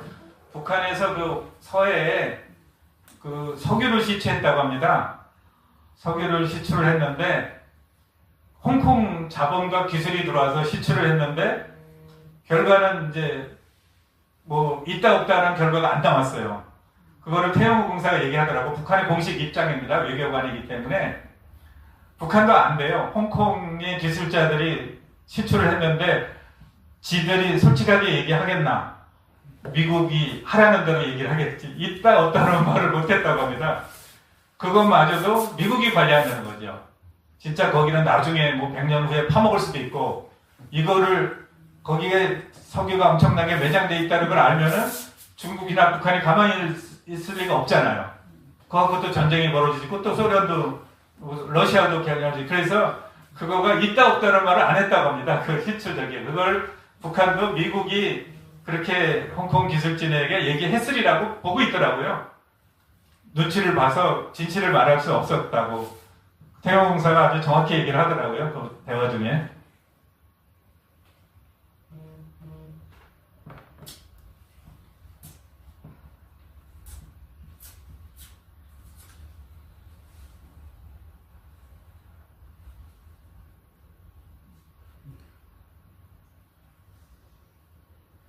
이건 다 골프장 관련된 내용입니다. 요때 이제 그런 것들이 나왔습니다. 기술도. 그리고 최초로 이제 생중계하는 전쟁이었죠. 오늘 오면서 그 이준숙 지금 대구시장 예비후보 얘기를 쭉 들었는데 저때 종북기자로 가서 진짜 뒤로 막 포탄이 날아가는 거를 배경으로 이렇게 멘트를 한 제가 알기로는 우리나라 최초의 종북기자입니다. 제가 알기로는 뭐 일부 사람들이 베트남 전쟁에 가서 종북기자를 했다고 대학 교수도 하고 대학원장도 하고 뭐 책도 쓰고 이런 분들이 있는데 그 당시 국군에서 그 기자들을 상대하고 했던 공보관 얘기를 들어보니까요. 그 당시 베트남전에 참전했던 종북기자라는 분들은 후방 벙커에서 우리 현역 군인들이 보도하는 담당하는 군인들이 갖다 준 자료를 그 지하 벙커에서 타자치고 사진 받아가지고 한국에 전송한 게 다라고 하더라고요. 근데 이준숙 기자만 진짜 목숨 걸고 현장에 가서 마이크 들이대고 했던 최초의 종군 기자는 맞는 것 같습니다.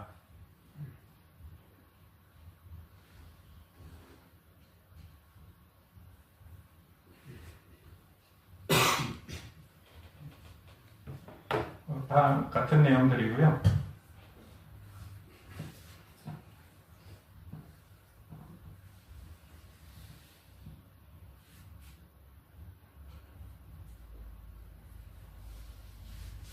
저때 걸프전을 미국이 이기고 나서 중동 국가를 이제 사우디아라비아를 통해서 관리하는 정책을 폈습니다. 그래서 사우디아라비아는 이제 무난하게 지금 이제 권력을 유지하고 있는데요. 뭐 거기서 이제 불거진 또 뭐 파병도 파생돼 있지만 어쨌든 미국의 전략은 어느 나라를 직접 지배해서 식민지를 통치하는 게 아니라 거점 국가 하나 만들어서 관리를 맡깁니다. 그래서 지금은 이제 사우디하고 이스라엘 두 나라를 맡기는 저 때부터 저게 진행이 되어 왔습니다. 여기에서 이제 불거진 게 튕겨져 나간 게 이라크는 제거했는데 이란이 튕겨져 나간 겁니다. 그 이후에 이제 그 전후부터. 그래서 지금 트럼프의 역할에 대해서 사람들은 우리나라 뭐 좌파들이나 미국의 민주당이나 좌파들은 굉장히 악마의 이미지로 지금 하고 있지만은 어떻게 보면은 어떻게 보면 기독교에서 기다리고 있던 그분일 수도 있다는 생각이 들어요. 어떻게 보면은 이제 진짜 저 사람이 속은 우리가 모르잖아요. 진짜 인류 평화를 위해서 그러는 건지 진짜 기독교적인 소명으로 한다 그러면 이제 그렇게 우리가 믿고 동조를 하고 우리가 공감을 해야 되겠고요. 만약에 그렇지 않고 다른 목적이 있다 그러면은 또 우리는 또 그걸 또 견제를 해줘야 되는데 어쨌든 지금으로서는 긍정적인 측면이 많습니다. 우리한테도 그런 희망이 되고 있고요.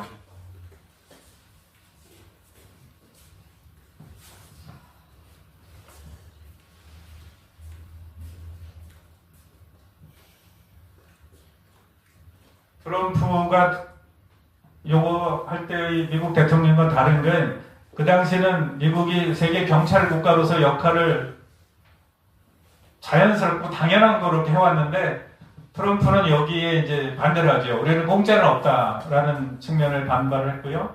여기에 하나의 또 제가 에피소드를 얘기하면은 한국이 지금 희망으로 갖고 있는 게 방산업이잖아요. 방산업이 한국에 열게 된 계기가요. 박근혜 대통령하고 트럼프 대통령 일기 때 이분들의 임기가 한 몇 개월이 겹쳐요. 몇 개월이 겹치는데 그때 트럼프가 박근혜 대통령한테 뭐라고 얘기했냐면요. 내가 일본 총리, 지난번에 좀 테러로 돌아가신 분이 일본 총리를 만나봤는데 일리 있는 얘기를 하더라. 주일미군의 역할이 주한미군의 백인데 뒤에서 받쳐주는 게 소명인데 왜 우리가 주한미군이 있는 한국보다 5배 가까이 더 많은 주둔 비용을 내야 되냐? 아베 총리가 트럼프한테 그렇게 항의를 했답니다. 그거 사실이거든요. 일본에는 물론 이제 5만 명 이상의 미군들이 주둔하고 있고 그게 주1 미군의 목표는 주한미군을 뒤에서 떠받쳐 주는 거예요. 그건 우리는 전혀 몰랐죠. 근데 왜 우리가 한국을 더 지켜줘야 되는데 왜 우리가 돈을 한국보다 더 많이 내야 되냐? 트럼프가 보기에는 그럴듯하거든요. 거래의 달인이지 않습니까? 이 말을 트럼프가 박근혜 대통령한테 얘기를 하면서 뭐 일본 총리의 말에 내가 할 말이 없더라. 내 체면을 좀 세워달라. 그래서 주한 미군 체제비를 좀 올려주면 내가 그 10배, 100배 도움을 주겠다. 한국의 방산 수출을 열어주겠다. 이렇게 약속을 했답니다. 이걸 공개해 준 게 마이클 리 선생이에요. 미국의 그 CIA에서 40년 가까이 근무하신 저 뒤에 책이 있죠? 그 CIA가 대한민국이라는 저 마이클 리 선생 책. 저 책을 제가 내줬거든요. 원래는 조갑제닷컴에서 냈는데 조갑제닷컴에서 조갑제 씨가 저 책을 내면서 광주 사태 부분을 빼버린 거예요. 그래서 이분이 한이 맺혀가지고 저한테 얘기를 하시길래 그럼 조갑제 선생하고 계약을 깨라. 그러면 제가 내겠다. 그래서 5.18 부분을 추가해서 낸 책이 저겁니다. 근데 저거를 교보나 알라딘이나 거기다 두면은 틀림없이 저걸 판매 금지가 됩니다. 5.18 쪽에서 시비 걸면은 전두환 대통령 자서전처럼. 그래서 저거는 제가 청본을 찍었는데요.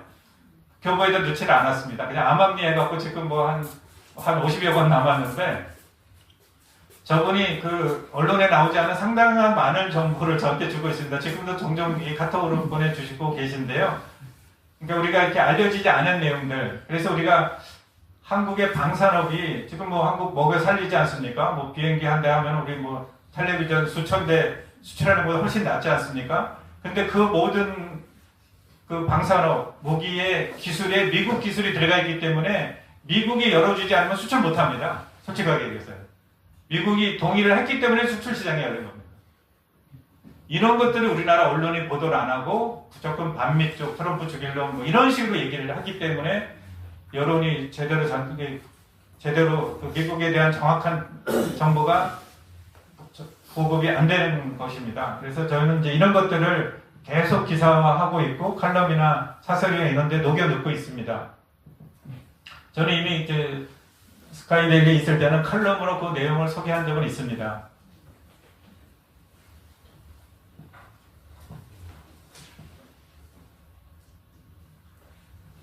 여기 전쟁 복구 시장이 있는데요. 저는 며칠 전에 이제 트루스 데일리에서 한국 빨리 결단해서 저기를 군대에 보내라라고 썼거든요. 사실 저는 저것까지 내다본 겁니다. 우리가 우크라이나도 마찬가지고 이라크전도 그렇고 어차피 저걸 미국이나 이스라엘이 이길 수밖에 없잖아요. 그러면 저기 천문학적인 그 전후 복구 시장이 열릴 텐데요. 저걸 뭐 10년, 20년, 아니면 50년 이상 계속 건설 공사해야 되는데 거기서 원자력 발전소도 만들어야 될 거고 다리도 만들어야 되고 댐도 만들어야 될 텐데 아시다시피 우리나라 기술 최고지 않습니까? 또 경험도 있고 그럼 명분이 있어야 되잖아. 이번에 트럼프가 얘기했잖아요.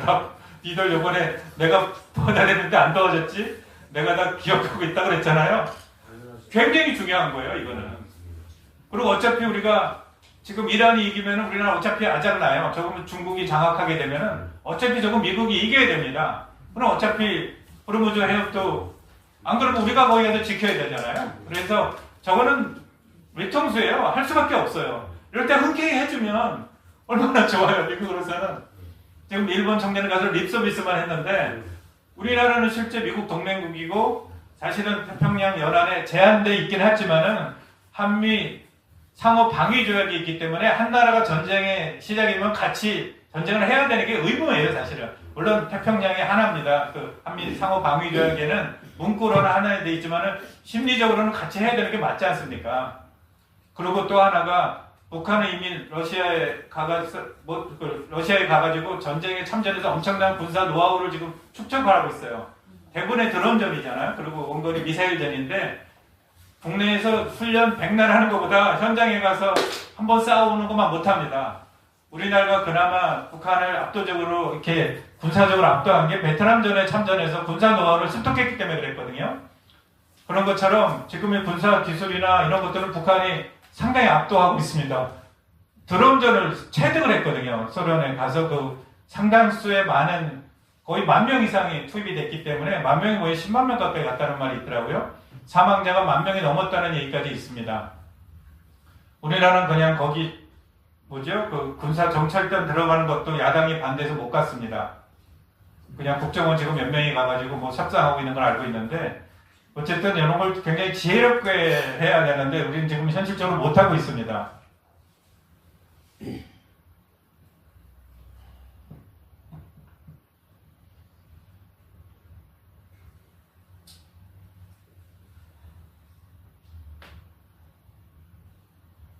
그리고 전쟁이 일어나는 또 한 가지 이유가 있는데요. 그거는 굉장히 예민한 문제인데요. 미국은 선거 때 가장 많은 정치 자금을 대는 데가 어딜까요? 두 집단이 있습니다. 방금 말씀하신 무기 상들 연합회하고요. 실제 무기를 만드는 회사예요. 정치 자금을 엄청 많이 댑니다. 근데 아시다시피 정치 자금을 대는 사람들의 목표가 있죠. 된 거에 본전을 뽑아야 되잖아요. 본전뿐만 아니라 이득을 봐야 되잖아요. 10배, 100배. 최근에 우리 성동구청장으로 나오신 분이 도이치 모터스에서 이렇게 골프도 치고 후원도 하고 했다고 이제 문제가 되고 있잖아요. 거기 이제 성동구청장 되고 나서 거기에 많은 후원을 하더라고요. 왜 그럴까요? 골프 대회 1억을 후원했다 그러면은 그 10배, 100배 이득을 얻기 위해서 하는 거거든요. 거기에 본사가 있고 거기에 상당히 많은 그 혜택을 부여받았더라고요. 성동구청장 권한으로. 그래서 지금 서울시장에 나온 성동구청장이 구설에 오르고 그저께 김아무개 국힘의원이 폭로한 게 그거지 않습니까? 그런 것처럼 미국도 마찬가지예요. 미국은 더군다나 정치 자금이 많이 들어가는 나라지 않습니까? 여기 뒤에 우리 조 선생이 지난번에 백악관을 같이 갔는데요. 사실 트럼프를 만나리라는 기대를 갖고 누구죠? 그 대사로 오시려고 하는 분? 오스탄 대사를 주한미국 대사로 보내달라고 우리가 100만 명 이상의 서명을 받아갖고 백악관에 전달하러 갔는데 가기 3일 전에, 출발하기 3일 전에 중간에서 일하는 하시는 분이 100만 달러를 요구하더라고요. 100만 달러를 줘야 트럼프 대통령 사진 찍을 수 있다고. 그거 우리 젊은 사람들, 대학생들, 그 교회에 다니는 분들이 100만 달러 어디 있어요. 그래서 트럼프를 만나지 못하고 백악관 현장에 가서 이제 사진 찍고 구호 외치고 거기서 우편으로 우체국으로 전달해주는 그런 절차를 밟았습니다. 그런 것처럼 미국은 전부 다 돈으로 움직이더라고요. 상원의원을 미리 예약하지 않고 만나려면 20만 달러에서 30만 달러가 들어간다고 그러더라고요. 근데 그렇지 않은 채널이 또 있더라고요. 그건 이제 저는 개척을 해놨습니다. 그래서 그거는 제향군인회라든가 이렇게 거기 유권자들, 심지어는 50명 이상이 되는 그 유권자들 단체가 있으면은 현역 의원들이 옵니다. 그런 자료를 활용하라고 그러더라고요. 그러니까 돈을 들여서 하는 방법이 있고, 그런 민간 채널을 통해서 유권자 집단이죠. 집단을 통해서 압력을 행사하는 방법이 있더라고요. 그래서 다 길은 있더라고요. 돈으로 하는 방법이 있고, 그렇지 않은 방법이 있는데, 그러다 보니까 선거 때 정치 자금을 많이 댄 후원사들이 자기가 민 후보가 당선이 되면은 무기를 사주게끔 만들어야 되죠. 그래서 전쟁이 나기도 합니다. 요거는 정론은 아닌데요. 정론은 아닌데 한번 박영선 의원이 한번 얘기했다가 다음날 취소한 일이 있었는데 우리 천안함 사건 관련돼서 좀 예민한 게 있는데요. 박영선 의원이 저는 대학원 1년 후배라 개인적으로 굉장히 가까이 지냈는데 그분은 이제 MBC 기자 했다가 나중에 앵커를 했다가 다시 기자 했던 분인데 나중에 미국 특파원으로 갔고요. 특파원으로 가기 전에 하와이에 있는 동서연구소에 연구원으로 좀 있었거든요. 그래서 정보를 좀 알아요. 미국 채널이 있고. 천안함 사건이 났을 때 무슨 얘기를 했냐면요. 천안함을 일으킨 게 미국의 군수업체가 북한 군부에 뇌물을 주고 도발을 요청했다. 충분히 가능성이 있습니다. 그 당시 구체적으로 나온 액수가 한 3억 달러 정도 됐거든요. 3억 달러 정도 돼서 북한 군부, 사실은 북한의 최고 지도자죠. 그거 받고 자기들은 어차피 깡패이기 때문에 깡패 짓을 한번 하는 거예요. 그러고 나서 달라진 게 뭐예요? 한국이 미국에서 무기를 엄청 사들고 있습니다. 그걸 대비하기 위해서. 누가 덕을 봤죠? 미국의 군수업체가 덕을 봅니다. 요런 게, 이거는 단정을 저는 하지 않습니다. 박영선 의원도 그 당시에 그걸 얘기했다가 다음날 취소했어요.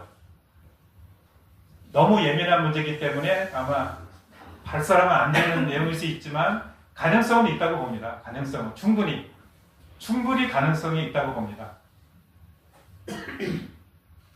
먼저 뽑아야 되잖아요. 그리고 한국에 IMF 오게 된 이유 중에 하나가 미국의 GM이라든가 이런 대기업 총수들이 미국의 클린턴 대통령한테 우리가 필요해서 동유럽을 열기 위해서 소련을 해체했는데 동서독을 통일했는데 왜 한국의 김우중이가 다 해집고 다니냐 손봐라 하고 요청하고 똑같습니다. 네.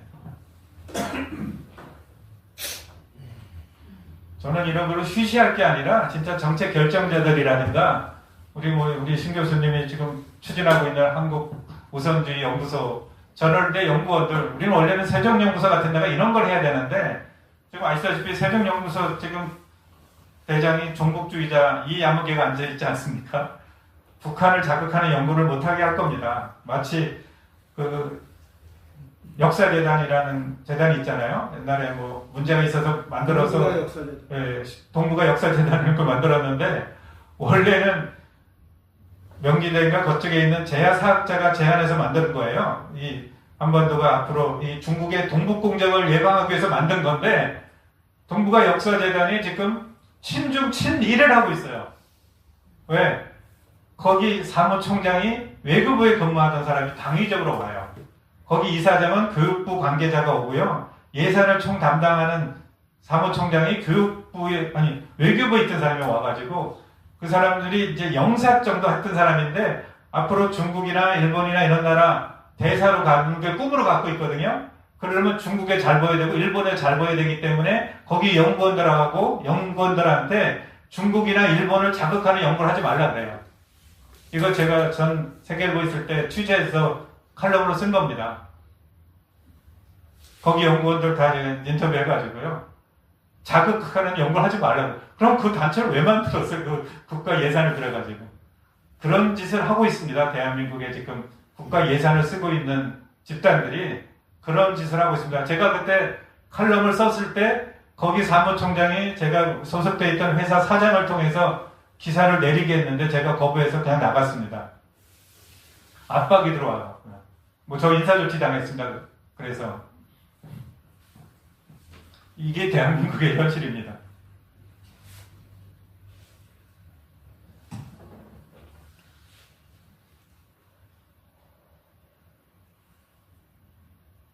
아까 말씀드린 거죠. 소련에서 그 공산주의자들이 구태타 일으켰는데 그렇게 미리 자본주의와 시장경제를 공부한 젊은이들이 청년들 3,000명이 그걸 가로막고 소련을 공산화로 회귀하는 그 역행하는 것을 막았습니다.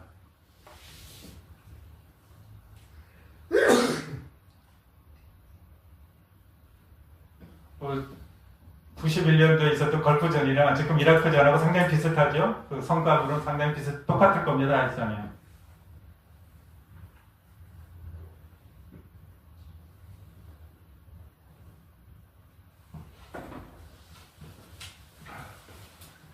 클린턴이 선거 캐치프레이즈가 저거였다고 합니다.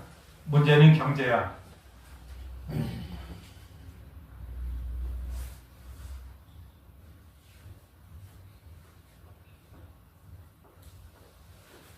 그 당시에도 120엔대였던 환율을 79.75센터까지 급락시켜버립니다. 예. 지금 하여간 한국의 환율이 지금 1,500원대에서 오르락내리락거리고 IMF 때는 거의 2,000원 선까지 갔었죠. 거의 2,000원 선까지 갔었는데 아마 증권이나 외환에 투자하신 분들은 좀 참조를 하시면 도움이 될 것 같습니다. 역사는 계속 반복이 되니까요.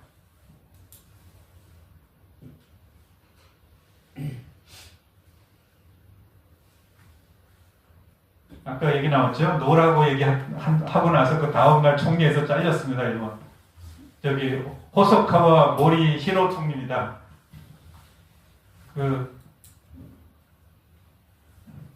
그때 화이트 워터라고 하는 스캔들이 이제 언론에 터져가지고 옷을 벗었습니다.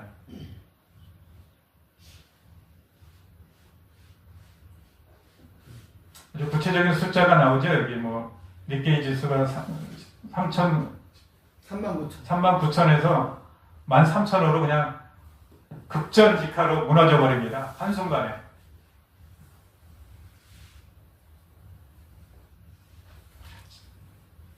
저 직전에 일본이 경제로 세계 최고였습니다. 미국을 능가했었습니다. 솔직히.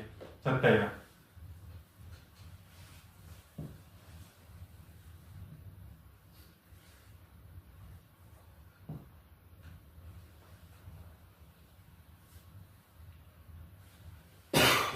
과거에는 핵무기가 최고였지만 지금은 환율, 금리, 한머니 이 세 개가 전 세계를 휘짓고 다닙니다.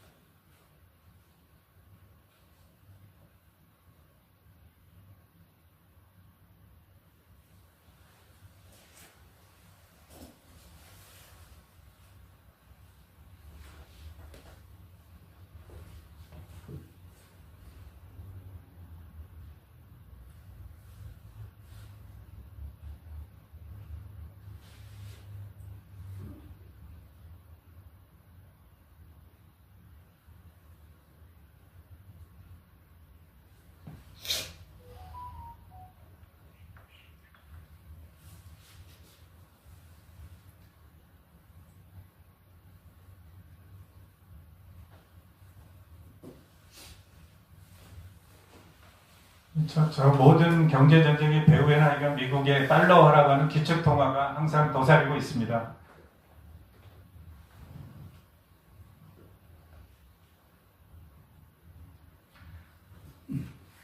또 하나 흥미로운 말씀을 드릴까요? 어디서 한번 들어보실 수도 있었는데요. 미국이 한 15, 16년 전에 달러와 도안을 바꿨거든요. 아시죠? 정확한 연도는 모르겠는데 북한 때문에 바꿨습니다. 북한이 위패를 만드는데요. 북한에서 만들어서 유통하는 위패는 위패라고 안 합니다. 슈퍼 달러라고 합니다. 슈퍼 노트라고 합니다. 슈퍼 노트라고 써요. 북한에서 만든 달러를 이유가 있습니다. 그거는 위패가 아닙니다. 미국에서 사용하고 폐기한 동판, 달러를 찍는 동판을 북한이 8개를 어떤 방법으로 입수를 해가지고 미국에서 달러를 찍는 종이와 잉크를 독일과 스위스에서 사다가 일본의 그 과교라고 하는 동아리가 있는데 일본의 그 북한에다 그 병원을 지어준 그 병원 지하 1층에 그 교사들 모임 사무실이 있는데 거기가 그 아지트였습니다. 거기서 사다가 북한에서 미국의 진짜 달러를 찍은 겁니다. 미국의 동판을 갖다가. 그러니까 이거는 위패 감식기에도 통과가 됩니다. 안 걸려요. 그래서 위패라고 안 하고 슈퍼 달러라고 하는 이유가 그래서 그렇습니다. 그래서 이게 근데 어떻게 들통이 났냐면요. 북한의 외교관들이 이거를 그냥 이렇게 다발로 갖고 와서 필리핀이라든가 러시아라든가 이 동남아 그 카지노 같은 데서 그거를 현금을 진짜 미국에서 찍은 거랑 바꾸면서 그게 들통이 난 겁니다. 어떻게 위패 기계에도 통과가 된다 그랬잖아요. 미국이 어디까지 이 기술이 발달되어 있냐면요. 이 달러를 이렇게 이 정도로 두께할 때 썰을 때 각도를 45도로 자르냐, 75도로 자르느냐, 30도로 자르냐에 따라서 이걸 표시가 다른답니다. 여러 장이 있을 때는. 그걸 갖고 찾아낸 거예요, 처음에. 이 다발로 갖고 다니는 게 미국에서 자른 각도랑 다른 것 때문에 밝혀냈습니다. 한두 장, 10장, 20장만 도저히 찾아낼 수가 없는 거예요. 그걸 막다 못 막아갖고 미국이 내린 결론이 안 되겠다, 도안을 바꾸자. 그래서 도안을 바꾼 겁니다. 참 엄청난 나라예요, 북한이요. 그래서 화가 나갖고 그 당시에 동남아에 있는 어떤 나라 하나의 그 은행 계좌를 다 동결시켜버린 게 그게 계기가 된 겁니다.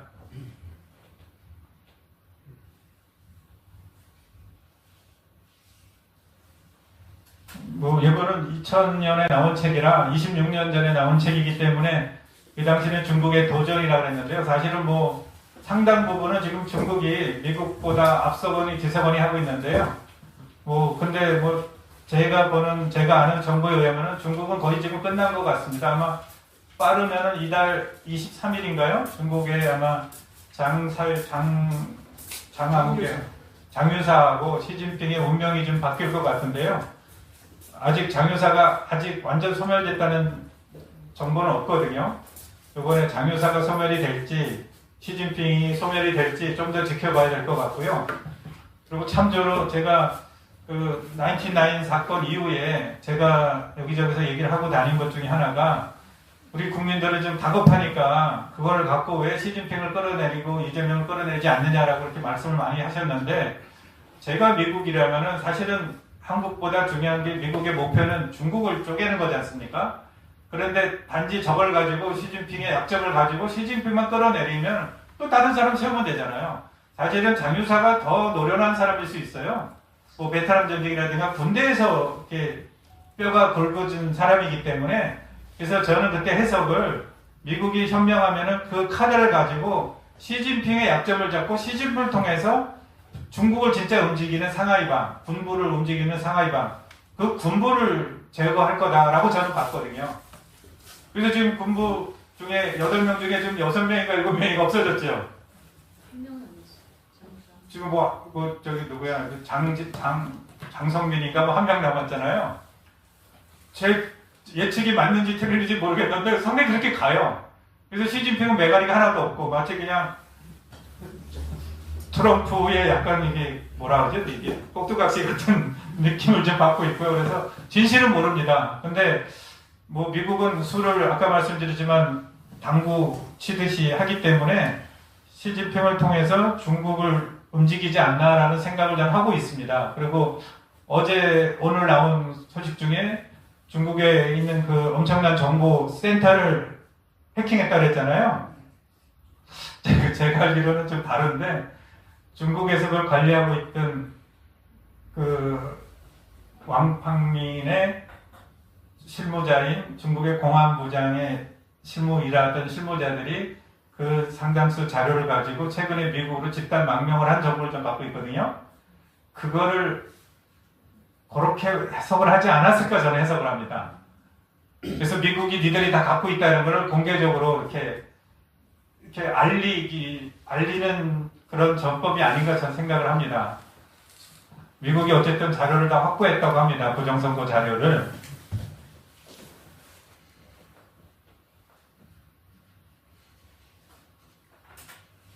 그리고 뭐 우리는 뭐 이제 성인들은 다 알고 있잖아요. 사실은 미국이 러시아를 견제하려고 중국을 일부러 키워준 건데 중국이 너무 커가지고 또 시진핑이 그 자기 선배인 정석평이 지시한 거 그 100년 동안은 고개 들지 말라고 그랬는데 고개를 들은 것 때문에 스스로 저기도 실수로 이렇게 자기 스스로 자기 그 수명을 갉아먹는 것 같습니다. 그래서 아까 그랬잖아요. 뭐 어딘 나라가 망하고 집안이 망한 거는 외부의 적보다 내부에서 부패하거나 사고 쳐서 망한다고요.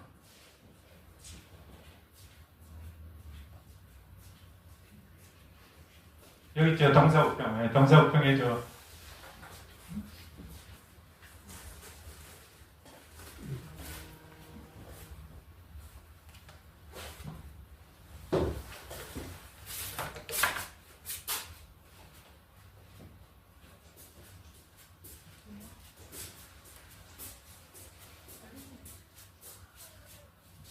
밑에 아까 제가 설명한 게 이겁니다. 그 동남아 화교 네트워크고요. 싱가포르, 말레이시아, 태국. 그래서 미국이 동남아시아 IMF 때린 게 저거를 견제하기 위해서 때린 거고 한국과 상관없었다는 거예요. 네.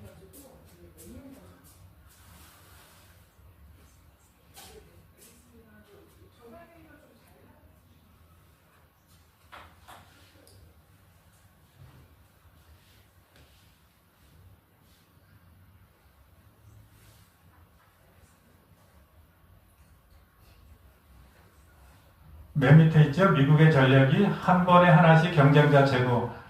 뭐 트럼프한테는 한국도 아마 경쟁자일 수도 있다고 봅니다. 그래서 아마 뭐 너무 잘 나가는 건 조금 손을 보는 모양 같습니다. 뭐 물론 속내를 조금씩 보였지만은 삼성전자가 미국으로 좀 와주길 바라기도 하고 현대 자동차를 지금 많이 땡겨간 거로 알고 있고요.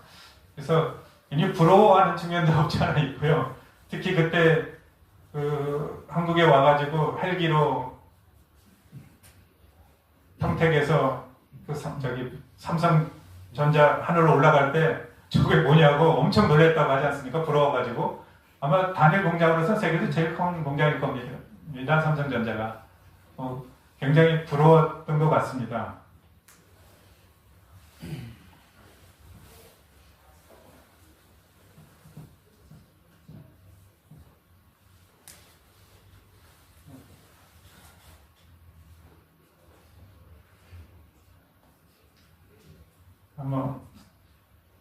이미 다 아는 내용들을 정리한 거고요. 이 저자가 이제 내리는 결론인데요. 우리의 생존 전략은 우리가 난파선의 승객이 되지 않기 위해서는 좌표를 분명히 찍어야 된다. 그래서 정치적 안정, 외환 명분 주지 않는 투명한 민주주의가 필요하고요. 경제 체질 개선, 투기 자본에 견디는 기초 체력과 투명성이 요청되고요. 지식의 신, 국제 질서의 비정한 논리를 꿰뚫는 통찰력을 갖춰야 되고요. 자주적 전략, 강대국 사이에서 생존 위한 정교한 국익 설계를 해야 된다. 그래서 결국은 이제 이 제목대로 강제의 논리를 알아야 자주권을 지킨다라는 식으로 이제 결론을 저자는 내리고 있습니다. 요거는 뭐 제가 오늘 여기 오기 전에 이렇게 찾아서 정리한 내용들인데요. 뭐 네이버에 나오는 것들입니다. 뭐 전쟁이 일어나는 원인 여러 가지가 있죠. 정치 이념, 영토 자원, 종교 문화, 외교 안보, 내부 요인. 그리고 인류 역사에 쭉 보면은 너무 이 성비가 남자들이 많으면 꼭 전쟁이 납니다. 인류 역사를 쭉 보면은 이 수컷들이 그러니까 할 일 없으면은 꼭 전쟁을 일으킵니다. 그래서 또 하나는 이 뭐 이렇게 재래식 무기들이 너무 많이 쌓여 있을 때는 그거를 소진하기 위해서도 전쟁이 일어납니다. 그래 전쟁 주기론에 보면 그런 것들이 좀 있고요. 그리고 또 하나가 지금 이스라엘의 필요성인데 이스라엘은 알다시피 그 총리가 부정부패로 권력 퇴진 위기에 놓여 있기 때문에 뭐 사실상 전쟁을 통해서 극복한 뭐 우크라이나도 비슷하죠. 뭐 우크라이나도 사실은 전쟁 와중에 대통령 선거를 해야 되는데 실제 전쟁 대통령 선거를 안 하고 임기를 연장시켰거든요.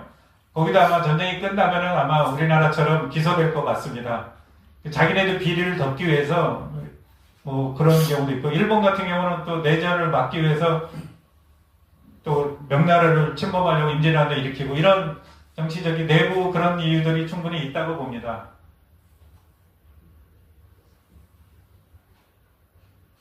요거는 뭐 제가 다른 강의 때 많이 하는 얘기인데 아까 제가 들어가 있죠. 그 인류 사상사의 두 흐름이 헬레니즘과 헤브라이즘이 있는데 이런저런 과정을 거쳐서 헬레니즘은 뭐 어제 김균하 작가가 얘기했던 뭐 포스트 모더니즘, 뭐 인본이즘, 변주법 인물론, 공산주의 이렇게 해갖고 북한의 주체 사상으로 들어왔고 이게 대한민국의 김영환이라든가 황장엽이라든가 뭐 하태경이라든가 뭐 이런 사람을 통해서 또 이게 이석기 김현지 뭐 이렇게 해가지고 한국에서 지금 뿌리를 내려서 권력까지 장악해 놓은 상태고요.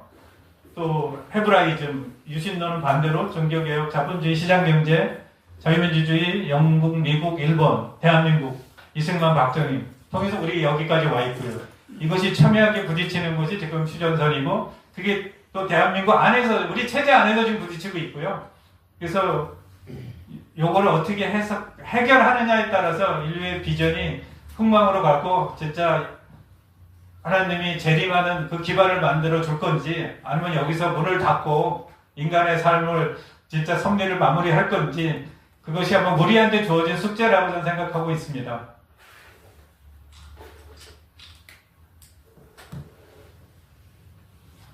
미국이 그리고 저는 이제 그 90년 초에부터 그 개인적으로 이제 그 미국 정보기관 정보를 이렇게 습득할 기회가 있었는데요. 그 당시 소련을 해체하는데 기여했던 미국의 정보기관들이 그러고 나서 곧장 홍콩과 티벳이라든가 이 중국으로 들어갑니다. 그 요원들이. 그래서 작업해놓은 결과가 이겁니다. 중국을 쪼개는 거예요. 그때부터 5개나 6개로 쪼개는 작업을 했는데 잘 보세요. 중국을 둘러쓰고 에워쌌잖아요. 미국이 결국은 소련을 해체하고 나서 중국을 해체하기 위한 전략을 저렇게 펴고 있습니다. 그래서 나온 말이 인도 태평양이라는 말이 나왔고요. 그래서 결국은 중국은 숨도 못 쉬게 됐습니다. 근데 며칠 전에 무슨 유화? 유아무개라고 하는 중국에서 온 조선족이라고 하는 여자가 어디 조차 모임에 갔더니 안유아라는 사람이 황당한 얘기를 하더라고요. 뭐 모든 면에서 중국이 미국에 앞서니까 중국 주식에 투자하고 미국은 사이코가 지금 지배하는 나라고 중국은 지도자를 뽑을 때 각 성에서 성과를 보여야 돼서 진짜 시진핑 정도 되면 완전한 사람이 돼야 거기까지 올라간다고 중국 주식을 사야 된다고 이따위 얘기를 하더라고요. 그래서 저는 그분을 100% 공자원이라고 봤습니다. 그래서 거기서 한참 논쟁하고 왔는데요. 이 흐름을 봐갖고는 말이 안 되거든요. 말이 안 됩니다. 그래서 제가 대놓고 중국 공산당 당원이냐니까 탈당했다고 그러더라고요. 근데 사실이 아닌 거라고 저는 봅니다. 그래서 야 저런 분이 정부 기관에 뭐 자문위원을 하고 있고요. 굉장히 유명한 유튜브예요. 그래서 강남 무슨 경제 포럼인데 굉장히 좀 있는 분들이 50분 이상 뭐 기업체다 회장님 하시는 분들인데 그런 분들이 뭐 박수를 치고 막 사진 찍고 열광하는 걸 보고 너무 놀라가지고 굉장히 충격을 받았어요. 야, 이 정도까지 한국이 지금 보이지 않는 그 뭐 초안전이 아니라 대놓고 그런 짓을 하고 있어요. 근데 그거를 문제의식들이 없어요. 그냥 그걸 습득하고 그것도 돈 주고 강의를 주면서 그런 공부를 하고 있더라고요. 현장에서 좀 우연히 그걸 봤어요. 여기 계신 분이 초대를 받는데 너무 감사해요. 그런 현장을 목도한 게 너무 감사해서 그걸 제가 조만간 분석 기사를 한번 쓰려고 합니다. 거의 뭐 초안전이 보통이 아닙니다.